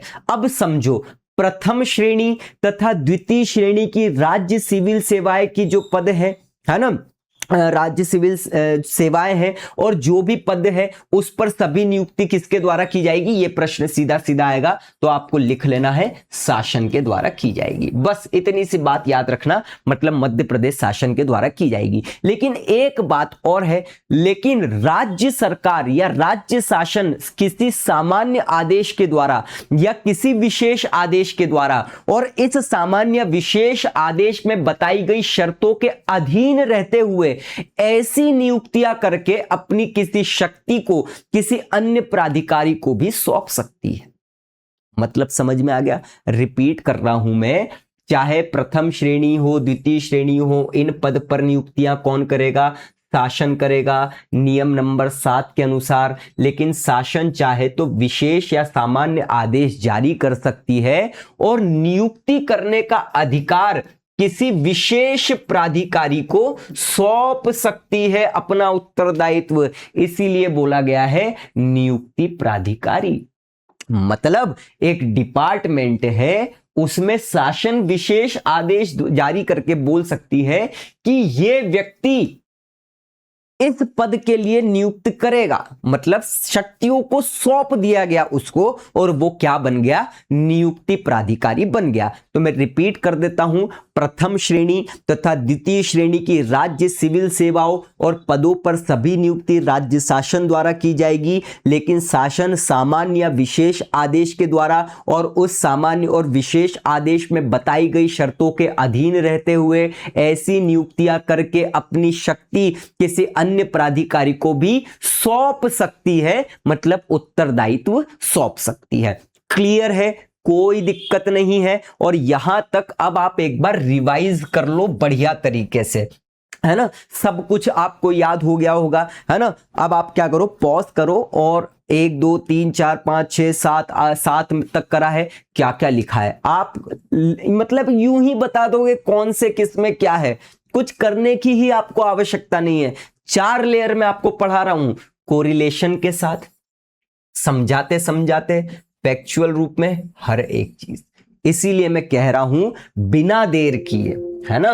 क्या बोल रहा हूं मैं आपको? बिना देर किए इस कोर्स को परचेज कर लो, पॉज करके इस कोर्स की विशेषता देख लो, है ना? मैं ये काम नहीं कर रहा हूं कि आपको नोट्स घर पे भिजवाना, अरे नोट्स घर पे भिजवाने से आपके सिलेक्शन नहीं होंगे। मैं खुद चाहूं तो इसकी कीमत 9,000 रुपए रख सकता हूं, ठीक है? और 1-2 हजार रुपए की कीमत के नोट्स आपको खरीद के मार्केट से और आपके घर भेज सकता हूं, जिसकी कीमत मैं आपसे 5,000 वसूल रहा हूं, जिसकी कीमत ही 1,000-2,000 है और 4,000 रुपए अलग से कोर्स के लिए। इन सबसे कुछ नहीं होगा, ये सिर्फ कोर्स बेचने के तरीके होते हैं, ठीक है? और जो नहीं समझ पाता है वो फंस भी जाता है। इस कोर्स में इस कीमत पर अगर आपको इस प्रकार का कंटेंट नोट्स मिल रहे हो, मेरे से फ्री में कोर्स ले लेना आप। क्लियर है? लिंक डिस्क्रिप्शन में देकर रखी है। 1 सितंबर से क्लास शुरू हो रही है, लेकिन मैं फिर भी पहले से ही पढ़ा रहा हूं। पार्ट ए एकदम स्मार्ट और स्ट्रेटेजिकल तौर पर पढ़ाऊंगा। अलग अलग टीचर आपको मिलने वाले हैं। पार्ट ए हो गया, पार्ट बी हो गया, कंप्लीट आपको सब कुछ मिलने वाला है। मैंने आपको यह भी बताया कि आप पार्ट बी में जैसे ही जाएंगे आपके पास सब कुछ अवेलेबल है। नोट्स डाउनलोड कर लो भैया। ये लेक्चर आप देख सकते हो, इस पर क्लिक करोगे तो ये आपके लेक्चर शुरू हो जाएंगे बढ़िया तरीके से। शायद यहाँ पे इसमें दिक्कत, दूसरा वाला खोल देता हूं मैं। ये देखो, कैसे हैं आप सभी? सभी लेक्चर आपको बेहतरीन तरीके से प्राप्त हो जाएंगे। आप अगर जो टॉपिक सिविल सेवा आचरण नियम 1965 पढ़ लिया है, अब आपको इसको टेस्ट के रूप में लगाना है। ये भैया आपके सामने टेस्ट शुरू हो गया। आप इसका उत्तर दो, क्या ऑप्शन होगा, क्या उत्तर होगा, आप उस पर टिक लगाओ। यहां पर नहीं चलेगा, आपके मोबाइल में दिख जाए, क्योंकि मैंने बनाया तो मुझे अलग तरीके से दिखेगा। आप अपने रैंक देख सकते हो, सब चीजें देख सकते हो। तो इस कोर्स में आपको चाहे एमसीक्यूज हो, चाहे पीवाईक्यूज हो, चाहे पीडीएफ हो, चाहे लेक्चर्स हो, अंत में टेस्ट सीरीज मिलेगी। जैसा आप एग्जाम दे रहे हो उस रूप में रैंक आपको मिलेगी। सब कुछ आपको इस 2000 में प्राप्त हो रहा है। इतनी कम कीमत मिलने ही नहीं वाली है। मतलब सर्च कर कर देख लो, कुछ कर कर देख लो, कंपेयर कर लो। व्हाट्सएप ग्रुप बनाया हुआ है, वहां पर जुड़ जाना, बेहतरीन तरीके से तैयारी शुरू कर दो। ये मत सोचना कि पोस्ट कम है, पढ़ने वाले के लिए 1 पद काफी है, नहीं पढ़ने वाले के, भटकने वाले के लिए 1 लाख पद भी काफी नहीं है। ठीक है, नायाब तहसीलदार बन जाओगे बढ़िया तरीके से। आपको खुद इन लेक्चर को पढ़ के कॉन्फिडेंस आ जाएगा कि हाँ, सही तरीके से पढ़ना जरूरी होता है, फिर पद कितने भी हो जाए। ठीक, तो चलिए हम नियम नंबर 8 पर हम बढ़ने वाले हैं। सभी की लिंक डिस्क्रिप्शन में देकर रखिए भैया, है ना। नियम नंबर 8, चलिए भैया नियम। अच्छा आप बताओ, क्या मैंने सिविल सेवा वर्गीकरण अपील नियंत्रण नियम पहले पढ़ा होगा? नहीं पढ़ा। ठीक है, आपकी मेहनत के लिए पढ़ा रहा हूं। अब मुझे कैसे याद है कि कौन से नियम में क्या लिखा हुआ है, कौन सी किस प्रकार से चीजों को अंदर डिफाइन किया हुआ है? तो जब मैं कर सकता हूं तो आप तो विभाग के अंदर ही हो, आपके लिए तो बहुत ही आसान हो जाएगा, कोई दिक्कत नहीं आएगी। आपको पढ़ाने के लिए पहले मैं 3-4 घंटे बैठता हूं, समझता हूं, नोट्स बनाता हूं, फिर उसको बढ़िया तरीके से रिकॉर्ड करता हूं, फिर आपके पास जाती है चीजें। कुछ चीजें जो मैं बहुत ज्यादा डिटेल में समझाता हूं, लगता है मुझे कि जरूरी नहीं है, जब रिव्यू करता हूं वीडियो तो उसको कट कर देता हूं, एडिट करके फिर डालता हूं, क्योंकि ये जरूरी नहीं है, बच्चों को इतना कुछ देने की आवश्यकता नहीं है, वो भी मैं आपके लिए करता हूं। तो हर चीज आपको प्राप्त होगी। बात करते हैं हम नियम नंबर 8, जो कि है अन्य सेवाओं तथा पदों पर नियुक्ति से रिलेटेड, है ना। नियम नंबर 8, अन्य सेवाओं तथा पदों पर नियुक्तियां। ठीक, ये है नियम नंबर 8। क्या कहता है नियम नंबर 8? तो बहुत ही छोटा है, हमको ज्यादा पढ़ने की आवश्यकता नहीं है। तृतीय श्रेणी की अगर हम बात करें और यहां पर हम चतुर्थ श्रेणी की बात करें, इन दोनों की बात करें तो तृतीय या चतुर्थ श्रेणी की राज्य सिविल सेवा में जितने भी नियुक्तियां हैं वो सभी, जो एक अनुसूची मैंने बताई है, तो इससे पहले अनुसूची किससे रिलेटेड बताई थी मैंने? एक 5 से बताई थी, और अब हमको एक 8 से भी दिखने को मिलती है। तो तीसरे और चतुर्थ श्रेणी की राज्य सिविल सेवा में जितनी भी नियुक्तियां हैं वो अनुसूची में इस संबंध में बताए गए प्राधिकारियों द्वारा की जाएगी। मतलब कि ये जो अनुसूची है इसमें, ये जो अनुसूची है इसमें मैंने आपको पहले ही बताया कि पद बताए गए हैं अलग अलग विभाग के, और इनकी नियुक्ति किसके द्वारा की जाएगी, कैसे की जाएगी, ये सब इस अनुसूची में बताया गया। आपको अनुसूची पूची पढ़ने की आवश्यकता नहीं है, बस आप इतना याद रखना। तो तृतीय श्रेणी चतुर्थ श्रेणी की सभी नियुक्ति इस अनुसूची में बताए गए प्राधिकारियों द्वारा, मतलब नियुक्ति प्राधिकारियों द्वारा की जाएगी कि भैया ये पद है तो इसके लिए ये नियुक्त करेगा, ये पद है तो इसके लिए ये नियुक्त करेगा, बस इतनी सी बात है। इसलिए यहां पर लिखा है अन्य सेवाओं तथा पदों पर नियुक्तियां। बस ये हो गया काम खत्म। नियम नंबर 8 में हमको सिर्फ और सिर्फ इतना ही पढ़ना था। अब ये अनुसूचियां क्या है, तो इसको थोड़ा सा मैं एक एग्जाम्पल के तौर पर बता देता हूं कि ये जो नियम है 1966 के अंतर्गत एक इसमें विस्तृत अनुसूची या शेड्यूल बताई गई है। इस अनुसूची में अलग अलग श्रेणी, इस अनुसूची को अलग अलग श्रेणियों में या पोस्ट में बांट दिया गया है, जिसमें मुख्य रूप से अगर हम बात करें तो जैसे सेवाओं की सूची बताई गई है कि प्रथम, द्वितीय, तृतीय, चतुर्थ श्रेणी की सिविल सेवाओं के पदों को स्पष्ट कर दिया है। इसके अलावा अगर हम बात करें तो नियुक्ति प्राधिकारी के बारे में बताया गया है, मतलब अपॉइंटिंग अथॉरिटी के बारे में बताया गया है। प्रत्येक सेवक के लिए किसे नियुक्त करने का अधिकार है, जैसे राज्यपाल को है, विभागाध्यक्ष को है, शासन को। इस प्रकार से शास्ति लगाने वाले प्राधिकारी के बात की बताई गई है कि किस पद के कर्मचारी पर छोटी या बड़ी पेनल्टी लगेगी। अपीली अधिकारी के बारे में बताया गया है कि अगर किसी कर्मचारी को दंड दिया जाता है तो वो किसी विशिष्ट अधिकारी के सामने कैसे अपील कर सकता है। ये सब बातें इस अनुसूची में बताई गई है। चलिए भैया, अब हम आते हैं, अब आप देखोगे तो हमारे 3 भाग खत्म हो गए और नियम नंबर 8 तक खत्म हो गया। मैं रिपीट कर रहा हूं, आपको ये भाग पढ़ने की आवश्यकता नहीं है, वो तो मैं अपनी तरफ से अच्छे से समझा रहा हूं, तो सिस्टमेटिक काम हो जाएगा आपका। और जो मैं आपको बोल रहा हूं ना कि ये नियम याद रख लेना कि पूछा जा सकता है ये बात किस नियम में दी गई है ना, इस प्रकार से। और अगर हम अगला भाग कौन सा है, तो चौथा भाग ही होगा, मतलब चौथा भाग सबसे ज्यादा महत्वपूर्ण। 50 लाख करोड़ स्टार लगा लेना, मतलब सबसे ज्यादा महत्वपूर्ण, मतलब सबसे ज्यादा निलंबन। और इसीलिए नियम नंबर 9 जो है ये बोलता है निलंबन, सस्पेंशन। यहां से 100% प्रश्न बनने की संभावना रहेगी।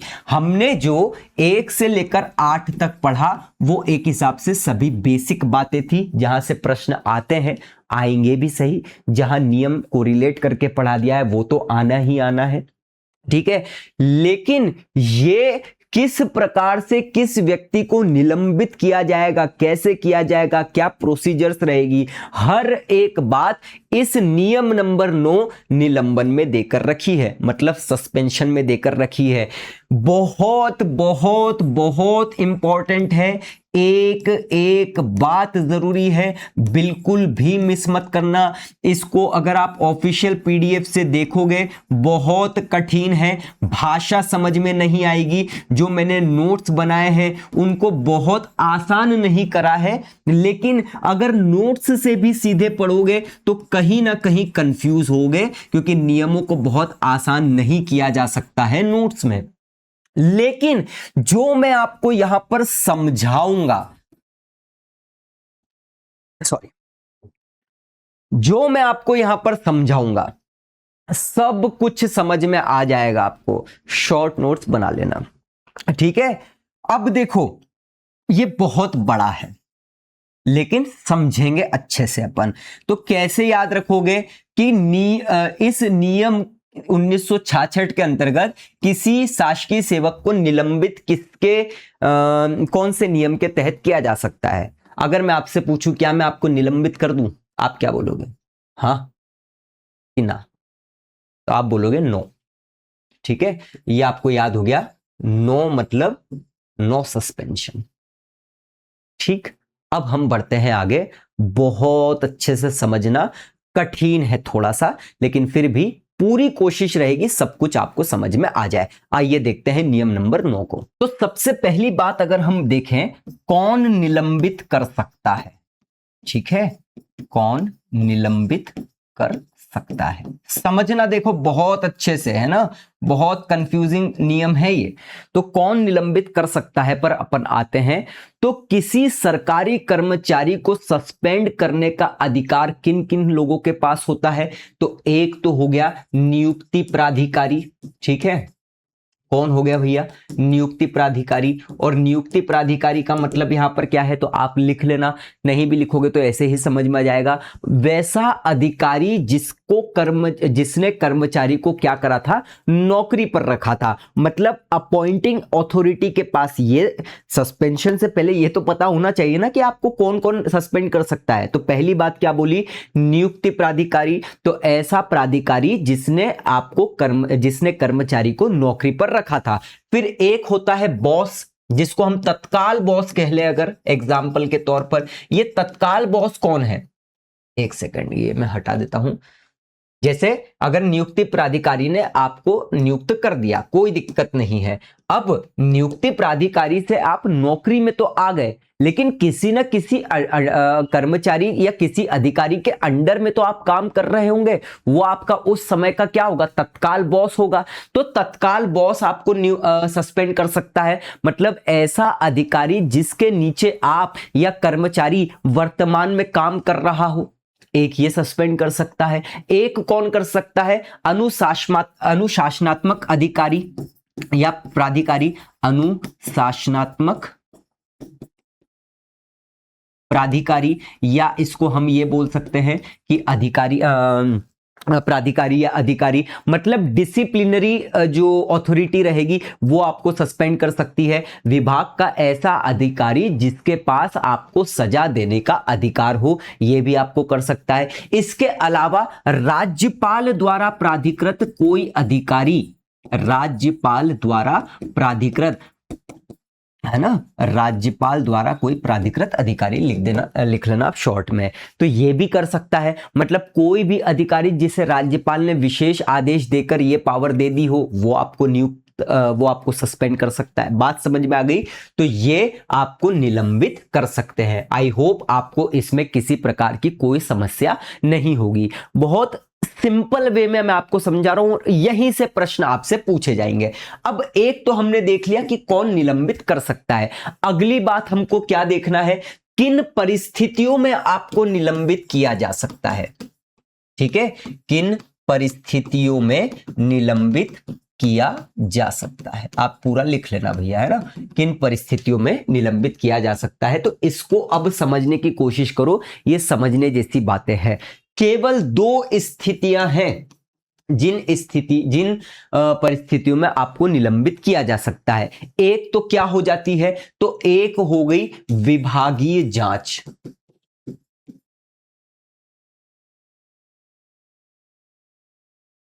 ठीक है, तो मैंने क्या बोला, किन परिस्थितियों में निलंबित किया जा सकता है, तो दो ही ऐसी स्थितियां या परिस्थितियां हैं जिनमें स्थितियों में नियुक्त बार बार बोल रहा हूं, निलंबित किया जा सकता है। एक तो हो गई विभागीय जांच। अब इसको समझो, जब कर्मचारी के खिलाफ किसी भी प्रकार की कोई विभागीय या डिसिप्लिनरी मतलब अनुशासनात्मक कार्रवाई, डिसिप्लिनरी इंक्वायरी शुरू करनी हो या पहले से चल रही हो, दो ही बात होती है, या तो शुरू करनी हो और या फिर पहले से चल रही हो, दो ही बात है। ठीक है, तो इस मामले में सस्पेंड किया जा सकता है। और एक और कंडीशन कौन सी हो सकती है, तो आपराधिक मामला हो सकता है। ठीक है, आपराधिक मामला हो सकता है। इसमें क्या है फंडा, तो ये भी आपके लिए एकदम कॉमन सी बात है। यहां पर मैंने बड़ी मात्रा लगा दी है, यहां पर आप छोटी मात्रा लगा देना, आपराधिक। ठीक है, तो आपराधिक मामला यहां पर क्या है, जब कर्मचारी के खिलाफ किसी भी आपराधिक मामले में मतलब क्रिमिनल ऑफेंस की जांच, पुलिस तफ्तीश या फिर कोर्ट में ट्रायल चल रहा हो, तो इस प्रकार से आपको क्या कर दिया जा सकता है, सस्पेंड किया जा सकता है। ये बहुत महत्वपूर्ण बात हमें देखने को मिलती है। तो विभागीय जांच और आपराधिक मामला। लेकिन यहां पर एक अपवाद भी आपको देखने को मिलता है। अपवाद का मतलब क्या हो जाता है, एक्सेप्शंस हो जाते हैं। कब निलंबित करना अनिवार्य ही है, यहां पर एक ऑफिशियल पीडीएफ जो इसके नियम की पढ़ोगे, वहां पर एक शब्द आपको देखने को मिलेगा, सदैव निलंबित। अब यहां पर सदैव निलंबित का मतलब आप बहुत सारे तो समझेंगे नहीं, इसलिए इसको मैं ठीक प्रकार से समझा दे रहा हूं। अपवाद का मतलब क्या है कि कब निलंबित करना कंपलसरी ही है, अनिवार्य ही है। तो ये पूछा जाएगा आपसे कि कौन सी ऐसी कंडीशन है जहां पर निलंबित करना किसी के लिए अनिवार्य ही है। हो सकता है कि किसी कंडीशन में ना किया जाए, लेकिन कहां अनिवार्य है, अगर मामला भ्रष्टाचार, ध्यान से सुन लेना एकदम, अगर मामला भ्रष्टाचार से जुड़ा हो, नैतिक पतन से जुड़ा हो, याद रख लेना, रिपीट कर रहा हूं, अगर मामला भ्रष्टाचार मतलब करप्शन, नैतिक पतन मतलब हम बोल सकते हैं इंग्लिश में बहुत अच्छा मतलब है इसका इंग्लिश में मोरल टर्पिट्यूड, है ना, ये एक शब्द देखने को मिलता है आपको नैतिक पतन के लिए, मोरल टर्पिट्यूड। ठीक है, एटीट्यूड नहीं, टर्पिट्यूड, क्योंकि पतन की हम बात कर रहे हैं। तो मोरल टर्पिट्यूड जैसे चोरी हो गया, बलात्कार हो गया, धोखाधड़ी हो गया, अगर कोई मामला इनसे जुड़ा है और सरकार ने केस चलाने की मंजूरी दे दी है और कोर्ट में चालान भी पेश हो चुका है, तो विभाग के पास किसी प्रकार का कोई विकल्प नहीं बचता है। ऐसे कर्मचारी को हर हाल में निलंबित किया ही जाएगा, कोई कंडीशन नहीं है। तो अपवाद जब अनिवार्य निलंबन होगा, मैं एक बार और रिपीट कर देता हूं, अगर भ्रष्टाचार या नैतिक पतन से जुड़ा मामला है, सरकार ने केस चलाने की मंजूरी भी दे दी है, कोर्ट में चालान भी प्रस्तुत हो चुका है, तो अनिवार्य रूप से निलंबित किया जाएगा। अब छोटे अधिकारी द्वारा निलंबन की शर्त भी हमें एक देखने को मिलती है यहां पर, है ना, छोटे अधिकारी द्वारा निलंबन की शर्त। इसमें क्या है, तो यदि निलंबन का आदेश नियुक्ति प्राधिकारी, ध्यान से सुनिएगा, यदि निलंबन का आदेश नियुक्ति प्राधिकारी से छोटी रैंक के किसी अधिकारी ने दिया है, तो उस छोटी रैंक को जो अधिकारी है छोटी रैंक वाला जिसने सस्पेंशन दिया है, पूरी वजह से और पूरी परिस्थितियों को अपने बड़े अधिकारी को या प्राधिकारी को पेश करनी होगी रिपोर्ट। मतलब समझ गए कि नियुक्ति प्राधिकारी तो चलो बहुत बड़ा अधिकारी है, लेकिन एक छोटा अधिकारी है जिसके पास आपको सस्पेंड करने की पावर है, तो उसने अगर सस्पेंड किया है तो इस छोटे अधिकारी को सस्पेंशन वाली रिपोर्ट पूरी की पूरी बड़े अधिकारी को भेजना होगी। क्लियर है बात? तो हमने अभी तक देख लिया और बहुत अच्छे से समझ लिया कि कौन निलंबित कर सकता है, क्या क्या परिस्थिति हो सकती है, अनिवार्य निलंबन कब होगा, और छोटे अधिकारी द्वारा अगर निलंबन होता है तो यह भी हमने समझ लिया है। आई होप एकदम क्रिस्टल क्लियर आपको बातें हो गई होगी। अब हम बढ़ते हैं आगे, समझना बहुत इंपॉर्टेंट। अगली जो बात मैं बता रहा हूं इसको कहीं कहीं डीम्ड सस्पेंशन भी कहा जाता है या मान लिया गया निलंबन भी कहा जाता है, जो भी अभी मैं आपको बताऊंगा, है ना।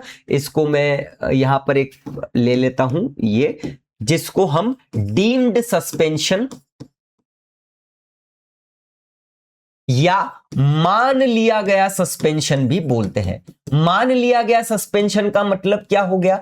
मान लिया गया सस्पेंशन का मतलब या निलंबन का मतलब ये हो गया कि भैया ऐसी कुछ कंडीशन होगी जहां पर आदेश देने की जरूरत नहीं है, आप सीधे सीधे सस्पेंड ही हो जाओगे, मान लिया जाएगा आपको, उसको डीम्ड सस्पेंशन कहा जाता है। इसका मतलब एक बार और समझा देता हूं कि कुछ परिस्थितियों में अधिकारियों को निलंबन का आदेश अलग से जारी करने का बोलते हैं या अलग से जारी करना नहीं पड़ता है, कर्मचारी को अपने आप ही निलंबन मान लिया जाता है। तो दो पॉइंट हमको यहां पर समझना आवश्यक है। तो पहले पॉइंट पर हम चर्चा करते हैं डीम्ड सस्पेंशन के अंतर्गत हिरासत में या जेल में रहने पर। यह आपको बहुत इंपॉर्टेंट तौर पर समझना है, हिरासत में या जेल में रहने पर, मतलब हम बोल सकते हैं कस्टडी में रहने में। आप इस यहां पर ब्रैकेट में लिख लेना कस्टडी। तो पहली बात क्या हो गई, हिरासत या जेल में रहने पर। इसका मतलब अगर समझे, अगर किसी सरकारी कर्मचारी को पुलिस किसी आपराधिक आरोप में, बहुत इंपॉर्टेंट है, 10 लाख करोड़ स्टार लगाना क्योंकि यहां पर घंटे वाली बात आएगी, 48 घंटे और ये सभी चीजें। तो यदि किसी कर्मचारी को पुलिस किसी आपराधिक मामले में या किसी भी अन्य कारणों से 48 घंटे से ज्यादा समय के लिए, कितने घंटे भैया, 48 घंटे से ज्यादा के समय, 48 घंटे से ज्यादा समय के लिए हिरासत में या कस्टडी में रखती है, तो वो अपने आप ही सस्पेंड माना जाएगा। मतलब नौकरी से सस्पेंड, बात ही खत्म हो गई। फिर से रिपीट कर रहा हूं बहुत अच्छे से, अगर किसी कर्मचारी को पुलिस किसी आपराधिक आरोप में या किसी भी अन्य कारण से 48 घंटे से ज्यादा समय के लिए हिरासत मतलब जेल या कस्टडी में रखती है, तो वो नौकरी से अपने आप सस्पेंड माना जाएगा। और उसकी निलंबन, जो तारीख की बात करें, उसका जो निलंबन है उसी दिन और उसी समय से लागू होगा जिस दिन उसे पुलिस हिरासत में लिया गया था। मतलब तारीख जो 48 घंटे गिने जाएंगे वो पुलिस की हिरासत में लिए जाने से के समय से ही गिनी जाएगी। बात क्लियर है? दूसरी हम देखें तो एक होती है कोर्ट से सजा मिलने पर। कोर्ट से सजा मिलने पर कितना भी कठिन प्रश्न पूछ लिया जाए भाई, सब आप बना दोगे, है ना। तो कोर्ट से सजा मिलने पर का मतलब हो जाता है ऑन कन्विक्शन। अब ये क्या है, अगर किसी कर्मचारी को किसी अपराध में दोषी ठहरा दिया जाता है और उसे 48 घंटे से अधिक की सजा सुना दी जाती है, कितने भैया, 48 घंटे से ज्यादा की सजा सुना दी जाती है, तो वह दोषी होने की तारीख से सस्पेंड मान लिया जाएगा। क्लियर है? कुछ शर्त आप समझ लो।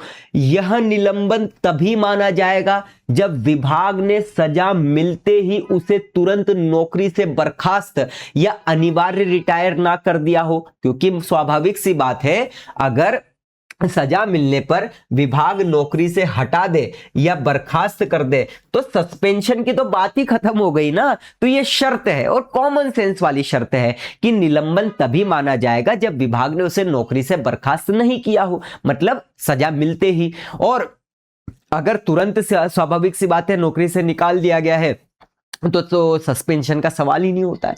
क्लियर है बात। तो ये दो कंडीशन है जहां पर सस्पेंड मान लिया जाता है, आदेश की जरूरत ही नहीं है।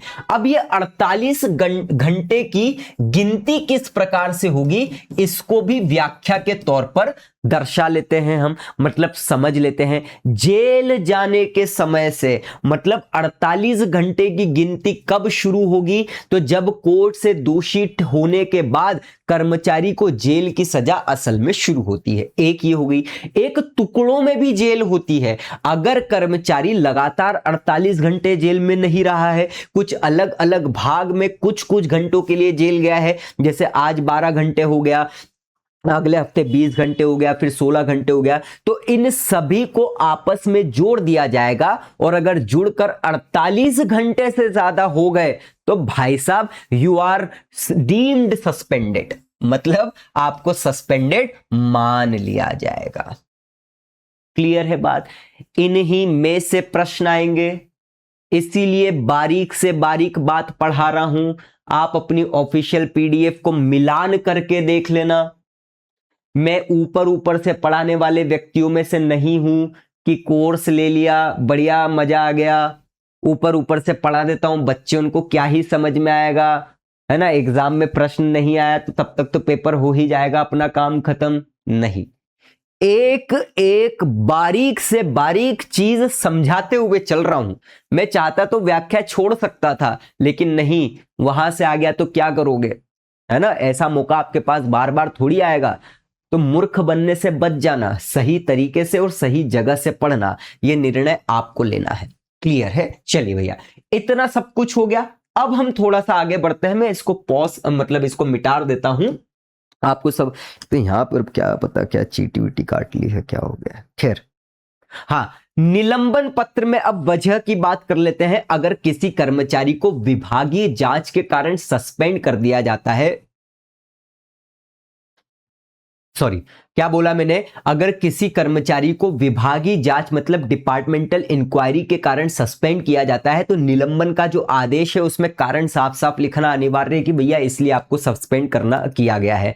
तो ये तो कोई बात नहीं है, ये तो सबको पता होगा, आप तो विभाग में है तो ये कोई दिक्कत नहीं है। 45 दिन के भीतर लेकिन कुछ बातें आपको करना जरूरी है ना। तो 45 दिन की एक हम समय सीमा की बात कर रहे हैं, इसको समझ लो, क्योंकि ये सीमाएं ही तो आपसे पूछी जाएंगी। जिस दिन आप निलंबित हुए हैं उसकी तारीख से 45 दिन के भीतर कर्मचारी को, जो भी सस्पेंड हुआ है, नियम 14 के तहत, नियम 14 क्या है, जांच से रिलेटेड है, आगे पढ़ेंगे अपन, है ना। नियम 14 के अनुसार कुछ बातें जो मैं बता रहा हूं ये देनी पड़ेगी या भिजवानी होगी। रिपीट कर देता हूं, निलंबन की तारीख से 45 दिन के अंदर अंदर कर्मचारियों को नियम 14 के अनुसार कुछ चीजें देनी या भिजवानी पड़ेगी। कौन कौन से, तो ये आप पॉज करके लिख लेना, है ना। कौन कौन से हो गया, जैसे एक हो गया आरोप पत्र, मतलब आप पर क्या क्या आरोप लगाए गए उसकी लिस्ट, आरोप की पूरी डिटेल, कदाचार या गलत आचरण मिसकंडक्ट का पूरा विवरण, सबूत और दस्तावेजों का विवरण जिनसे आरोप साबित होना है, ये सब जानकारी आपको देनी पड़ेगी। अब कुछ छूट की बात करें, हाईकोर्ट या राज्य सरकार के लिए छूट की बात करें, मतलब यदि जांच करने वाला प्राधिकारी, जैसे एक नियुक्ति प्राधिकारी, हमने सब चीजें देख ली, हम जांच की बात कर रहे हैं। रिपीट कर रहा हूं ताकि कोई कंफ्यूजन नहीं रहे। मैंने क्या बोला, नियम 14, नियम 14 के अंतर्गत क्या है, जांच है, ठीक है। तो 45 दिन के अंदर ये रिपोर्ट, ये सब कुछ भिजवाना या देना पड़ेगा, ये तो चलो ठीक है। लेकिन यदि जांच करने वाला प्राधिकारी कौन है, अगर राज्य सरकार है, रिपीट कर रहा हूं, अगर जांच करने वाला प्राधिकारी राज्य सरकार है या फिर कौन है, हाई कोर्ट है, ये अगर दोनों में से कोई जांच करने वाला अधिकारी है, तो ये जितने भी कागजात आपको 45 दिन के अंदर भेजे जाने हैं, वो कितने दिन के अंदर भेजे जाने पड़ेंगे, 90 दिन के अंदर। इसके अलावा कोई भी जांच कर रहा हो, 45 दिन के अंदर। अगर ये दो हैं तो सीमा 90 दिन हो जाएगी। इतनी बात क्लियर है। अब 45 दिन में कागजात अगर न दे दिए या नहीं दिए गए तो क्या शर्त होगी, तो समझ लो इसको भी। यदि सामान्य प्राधिकारी मतलब इन सरकार, राज्य सरकार, हाईकोर्ट को छोड़कर तो 45 दिन की सीमा है। यदि सामान्य प्राधिकारी 45 दिन के भीतर ये कागजात नहीं दे पाता है तो निलंबन को आगे जारी रखने के लिए उसे 45 दिन खत्म होने से पहले राज्य सरकार से लिखित आदेश या मंजूरी प्राप्त करनी होगी। ये बहुत बहुत ज्यादा महत्वपूर्ण है। अच्छा, मैंने एक चीज आपको थोड़ा सा शायद उल्टा बोल दिया हो। ये जो जिसने भी सस्पेंड किया है ना, क्योंकि यहां पर अभी मेरे दिमाग में आया, शायद मैंने यहां पर गलत बोल दिया था। ये जो जिसको सस्पेंड किया गया है, मैंने बोला था 3 चीजें देना आवश्यक है। आरोप पत्र, पूरी की पूरी जानकारी, आरोपों की पूरी डिटेल, सबूत और दस्तावेज की लिस्ट। तो ये किसको देना है? जिसने सस्पेंड किया है वो किसको देगा? कर्मचारी को देगा, है ना? यही बात होगी, तभी तो ये आगे की बात सही होगी। मैं एक बार रिपीट कर देता हूं ताकि कोई दिक्कत ना हो। हमने ये देखा था 45 दिन के अंदर अंदर कि निलंबन की तारीख से 45 दिन के भीतर कर्मचारी को नियम 14 के अनुसार ये चीजें देनी पड़ेगी, ये और भिजवानी पड़ेगी। मतलब आरोप पत्र, आरोप की पूरी डिटेल, सबूत और दस्तावेज की लिस्ट, ये सभी चीजें। अगर हाईकोर्ट या राज्य सरकार हुआ तो जांच करने वाला प्राधिकारी खुद राज्य सरकार या हाईकोर्ट है, तो ये सब कागज देने के लिए 45 दिन की जगह कितने दिन का समय मिलेगा? 90 दिन का समय मिलेगा। ये बात हमको क्लियर है। और अगर 45 दिन देने में 45 दिन में अगर कागजात न दिए जाए तो फिर शर्त भी मैंने आपको बता दी है कि यदि सामान्य प्राधिकारी, यहां पर सामान्य प्राधिकारी का मतलब समझ गए हो ना आप, कि अगर राज्य सरकार या हाईकोर्ट नहीं है तो वो सामान्य प्राधिकारी कहलाएगा। और उसके लिए फिर सीमा कितनी हो गई है? तो सामान्य प्राधिकारी के लिए 45 दिन ही हो गई है। तो यदि सामान्य प्राधिकारी 45 दिन के भीतर ये कागजात नहीं दे पाता है, किसको? कर्मचारी जो सस्पेंड है उसको, क्योंकि उसको पता तो चलना चाहिए ना कारण क्या है, क्या सबूत है, आप इस पर मतलब क्या क्या इस पर आरोप लगाए गए हैं, क्या क्या सबूत है इसको सस्पेंड करने के, तो ये कर्मचारी को ही देना पड़ेगा, प्राधिकारी को। तो अगर क्या बात हो रही थी? 45 दिन वाली। तो यदि सामान्य प्राधिकारी 45 दिन के भीतर ये कागजात नहीं दे पाता है तो निलंबन को आगे जारी रखने के लिए, क्योंकि 45 दिन की ही अधिकतम सीमा है सामान्य प्राधिकारी, और अगर 45 दिन में नहीं दी तो फिर क्या किया जाएगा? तो फिर आगे निलंबन सस्पेंड रखने के लिए राज्य सरकार से लिखित में, भाई साहब याद रखना, राज्य सरकार से लिखित में, लिखित याद रखना है, मौखिक नहीं, लिखित में आदेश प्राप्त करना होगा कि हम ये 45 दिन में इनको नहीं दे पाए हैं तो हमको थोड़ा सा और जरूरी है। अगर राज्य सरकार ऐसा नहीं करी तो फिर गड़बड़ हो जाएगी, फिर सस्पेंशन खत्म हो जाएगा। ये बहुत कंफ्यूजिंग है, अच्छे से समझ में आ गया अब तो कोई दिक्कत नहीं होगी। अब एक अधिकतम 90 दिन की सीमा भी आप यहां पर समझ लो। क्या है 90 दिन की सीमा? अगर चार्जशीट, जिसको हम कागजात भी बोल रहे हैं, अगर चार्जशीट नहीं दी गई है तो राज्य सरकार से भले ही आगे बढ़ाने की मंजूरी इसके सस्पेंशन की मिल भी गई है तो किसी भी परिस्थिति में इसको 90 दिन से ज्यादा नहीं बढ़ाया जा सकता। इतनी सी बात यहां पर है। तो ये सब कुल मिला के क्या है? जिस कर्मचारी को सस्पेंड किया गया है उसको कागजात देने से संबंधित बातें हैं। अगर हाईकोर्ट है और राज्य सरकार है तो 90 दिन, सामान्य प्राधिकारी है तो 45 दिन। 45 दिन में नहीं दिया तो राज्य सरकार से लिखित में ले लो, मिल गया है तो वो बढ़ा देगा, अधिकतम 90 दिन। ये हो गया काम खत्म। आई होप आपको ये समझ में आ गया होगा। अभी सॉरी, ये सस्पेंशन वाली बात खत्म नहीं हुई है। तो ये सब बातें आपको आई होप क्लियर हो गई होगी। अब देखिए अगली 2 कंडीशन आपको समझना है और ये भी बहुत ज्यादा आवश्यक है। एक तो ये है विभाग के अंदर अपील करने पर, विभाग के अंदर अपील करने पर, ठीक है। और एक कंडीशन और यहां पर रहेगी कोर्ट जाने पर। ठीक है, दोनों की दोनों कंडीशन आपको समझना है, बहुत जरूरी है, यहां से प्रश्न आते हैं। देखो एक एग्जांपल देते हैं, राकेश नाम का एक व्यक्ति है, राकेश को नौकरी से निकाल दिया गया और राकेश ने नौकरी से निकाले जाने के खिलाफ अपने ही विभाग के अंदर एक बड़े अधिकारी के सामने क्या कर दी, अपील कर दी। अब नौकरी से निकाले जाने के खिलाफ अपील कर दी गई है, स्वाभाविक सी बात है, मतलब अभी वो सस्पेंड ही चल रहा है लेकिन नौकरी से निकाले जाने की अपील की हुई है, तो स्वाभाविक सी बात है सस्पेंड ही होगा। तो बड़े अधिकारी ने क्या करा कि ये कह दिया कि राकेश जो है इसको नौकरी से निकाले जाने का फैसला गलत है, इसे हम रद्द कर देते हैं। लेकिन एक बात और कर दी गई कि इस मामले की दोबारा से एक बार जांच हम जरूर करवाएंगे, मतलब री इंक्वायरी करवाएंगे। अभी जो आदेश है वो रद्द किया जाता है क्योंकि राकेश को नौकरी से निकाले जाने की बात गलत थी, और लेकिन हम इसकी जांच जरूर करवाएंगे। तो ऐसी कंडीशन में क्या होगा, क्या बोलता है विभाग के अंदर अपील करने पर यह नियम, क्योंकि जांच दोबारा शुरू हो रही है इसलिए राकेश अब सीधे दफ्तर आकर शुरू नहीं कर सकता काम। कानूनन यह मान लिया जाएगा कि वो पुरानी तारीख से ही, क्योंकि सस्पेंड चल रहा है और अभी भी सस्पेंड माना जाएगा जब तक कि जो दोबारा जांच का नया आदेश नहीं आ जाता। अगर जांच में सही पाए जाते हो वेल गुड, अगर खत्म बात तो फिर तो दी एंड ही हो गया। ये विभाग के अंदर अपील करने की कुछ कंडीशन हमें देखने को मिलती है।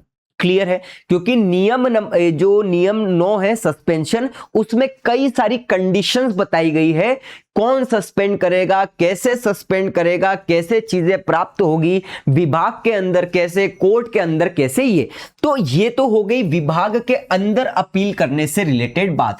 अब एक होता है कोर्ट जाने पर या अदालत जाने पर क्या होता है, इसमें यह है, इसको भी अपन एग्जाम्पल से ही समझे कि मान लीजिए राकेश जो है ये विभाग के पास नहीं गया, ये सीधा कोर्ट के पास चले जाता है, हाई कोर्ट हो गया या किसी भी कोर्ट के पास चले गया।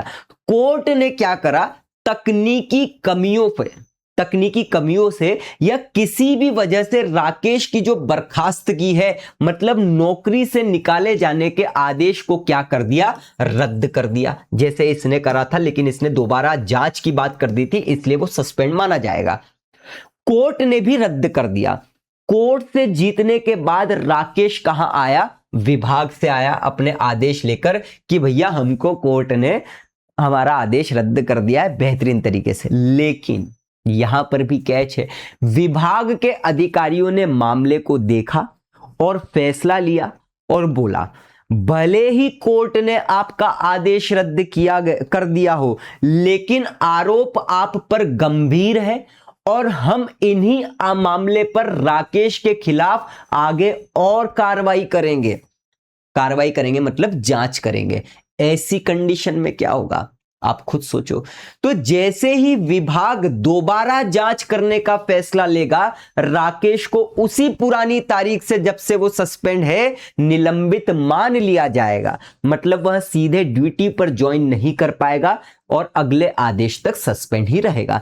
तो दोनों कंडीशन में क्या हो रहा है, दोनों कंडीशन में एक ही बात हो रही है, चाहे आप कोर्ट चले जाओ, चाहे विभाग के अंदर अपील कर दो, चाहे आदेश दोनों जगह रद्द हो जाए, लेकिन अगर विभाग दोबारा जांच करने की बात कर देता है तो आप तब तक सस्पेंड माने जाएंगे जब तक कि नए आदेश की बात नहीं आ जाती। क्लियर है, एक बार नियम 9 में जो भी पड़ा है ऊपर की बात को हम रिवाइज कर लेते हैं ताकि किसी प्रकार की कोई दिक्कत आपके सामने नहीं हो। हमने देख लिया कौन निलंबित कर सकता है, किन परिस्थितियों में निलंबन किया जा सकता है, यहां पर अपवाद देख लिया, निलंबन करना किस प्रकार से होगा, अनिवार्य होगा, छोटे अधिकारी द्वारा निलंबन की शर्त देख ली हमने, फिर डीम्ड सस्पेंशन या मान लिया सस्पेंशन देखा जहां पर हमने हिरासत या जेल वाली बात कर ली, कोर्ट से सजा मिलने वाली बात कर ली, व्याख्या देख ली 48 घंटे की गिनती किस प्रकार से होगी, फिर निलंबन पत्र में वजह लिखने वाली बात कर दी, फिर 45 दिन के अंदर क्या चीजें करनी है कर्मचारी को जितने भी आदेश देना है, कॉपी देना है, सब चीजें बात हो गई। राज्य सरकार हाई कोर्ट है तो 90 दिन वाली बात हो गई, ये सब चीजें देख ली। फिर हमने विभाग के अंदर अपील वाली बात कर ली और कोर्ट जाने पर अपील करने वाली बात कर ली, ये भी हमारे लिए एकदम क्लियर हो गया।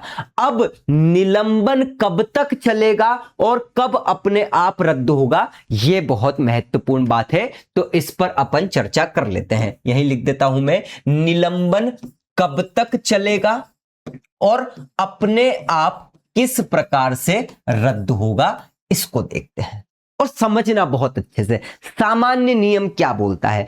एक बार दिया गया निलंबन उस आदेश तक लागू रहता है या चालू रहता है जब तक विभाग का बड़ा अधिकारी खुद उसे बदले या कैंसिल ना कर दे। यह आप सभी को पता है।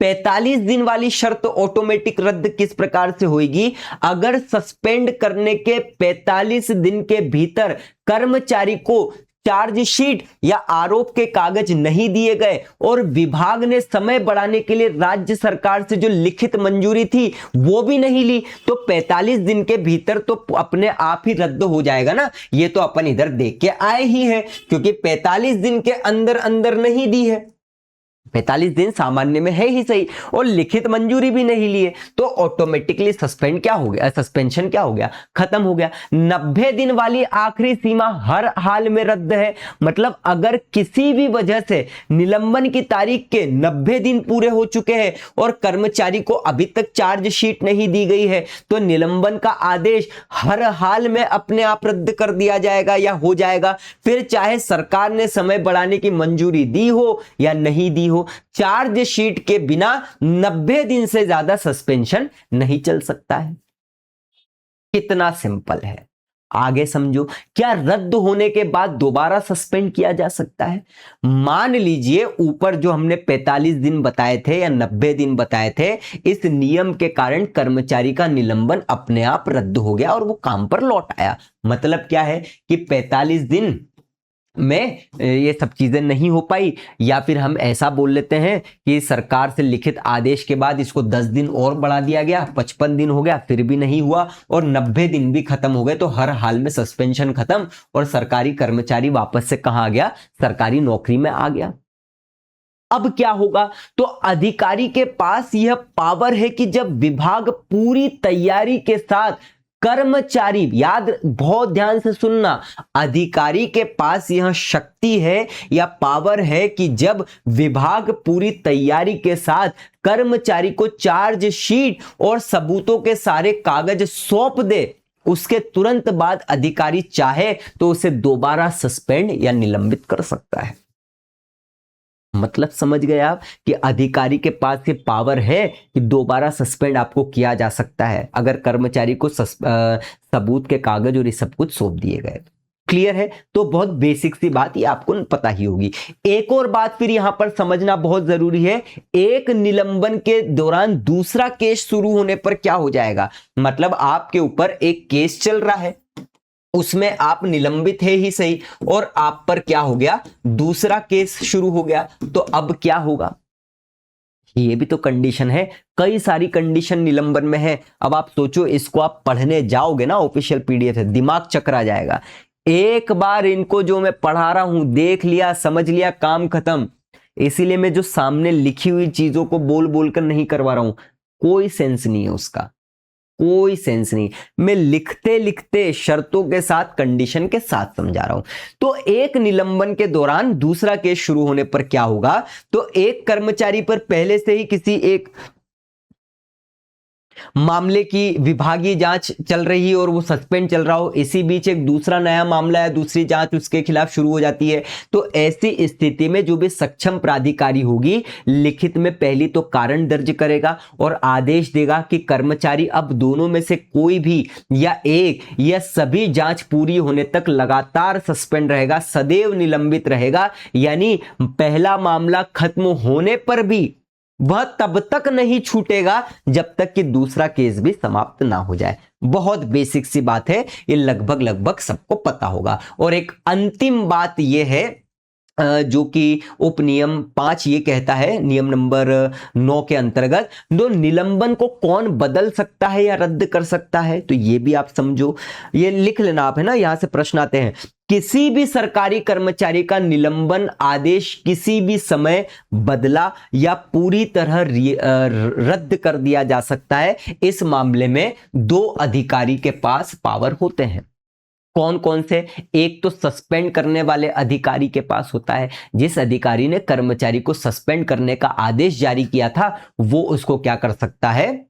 वापस ले सकता है या रद्द कर सकता है। उसके ऊपर अधिकारी, उस अधिकारी के ऊपर का कोई भी बड़ी रैंक का अधिकारी भी उसके आदेश को रद्द कर सकता है, लेकिन विशेष शर्त यहां पर हमें देखने को मिलती है। क्या विशेष शर्त है, तो उसको भी समझ लो। भ्रष्टाचार या गंभीर मामलों में रोक है। एक बड़ा एक्सेप्शन है ये कि यदि किसी कर्मचारी को भ्रष्टाचार या नैतिक पतन के किसी आपराधिक मामले में सस्पेंड किया गया है, कोर्ट में चालान भी पेश हो चुका है, जैसा कि मैंने आपको नियम 9 के उपनियम 1 में बता भी दिया है, तो ऐसे इस प्रकार के मामले में जो अधिकारी होगा, जो मैंने आपको बताया, वो सस्पेंड करने वाला अधिकारी या उससे ऊपर का अधिकारी अपनी मर्जी से रद्द नहीं कर सकता उसके सस्पेंशन को। ऐसा निलंबन तब तक रद्द नहीं किया जा सकता जब तक खुद सरकार पूरे मामले की वजह, पूरे कारणों को साफ साफ लिखते हुए उसके निलंबन के आदेश को रद्द ना कर दे। बस इतनी सी बात नियम नंबर 9 में थी। आई होप आपको नियम नंबर 9 समझ में आ गया होगा। बहुत महत्वपूर्ण नियम है, सबसे महत्वपूर्ण नियम है। चाहे निलंबन हो गया, चाहे शास्ति हो गई, दंड वाले, सब कुछ इस नियम के अंतर्गत महत्वपूर्ण है। तो एक निलंबन वाला भाग तो हमने कर लिया है पूर्ण रूप से कंप्लीट, ठीक है। इसको जल्दीबाजी में मत देखना, क्योंकि कई सारी शर्तें हैं और कई सारी शर्तों को समझने के लिए समय लगता है, इसलिए मैं धीरे धीरे 2-3 बार 4 बार रिपीट किया हूं ताकि आपको बातें समझ में आए। अब सब कुछ आपको एकदम क्रिस्टल क्लियर हो गया होगा, और जब आप पूरे इसके नोट्स बना लोगे तो आपको हर एक शर्त अपने आप समझ में आ जाएगी, क्योंकि मैंने नियमों के अनुसार ही कराया है। उपनियम 5 को मैंने उपनियम 2 में नहीं पढ़ा दिया, सब कुछ अकॉर्डिंग टू ऑफिशियल पीडीएफ या ऑफिशियल नोट्स ही पढ़ाया है, ठीक है। तो ये हो गया सस्पेंशन वाला काम खत्म। इसके आगे ये जो टॉपिक चल रहा है, मध्य प्रदेश सिविल सेवा वर्गीकरण नियंत्रण तथा अपील नियम 1966, इसके आगे के इस टॉपिक से रिलेटेड लेक्चर आपको मिलेंगे सिर्फ और सिर्फ हमारे कोर्स में ज्ञानदूत एकेडमी ऐप पर, ठीक। मिलते हैं अगले लेक्चर में, तब तक के लिए जय हिंद, जय भारत, जय Mahakal. Thank you so much.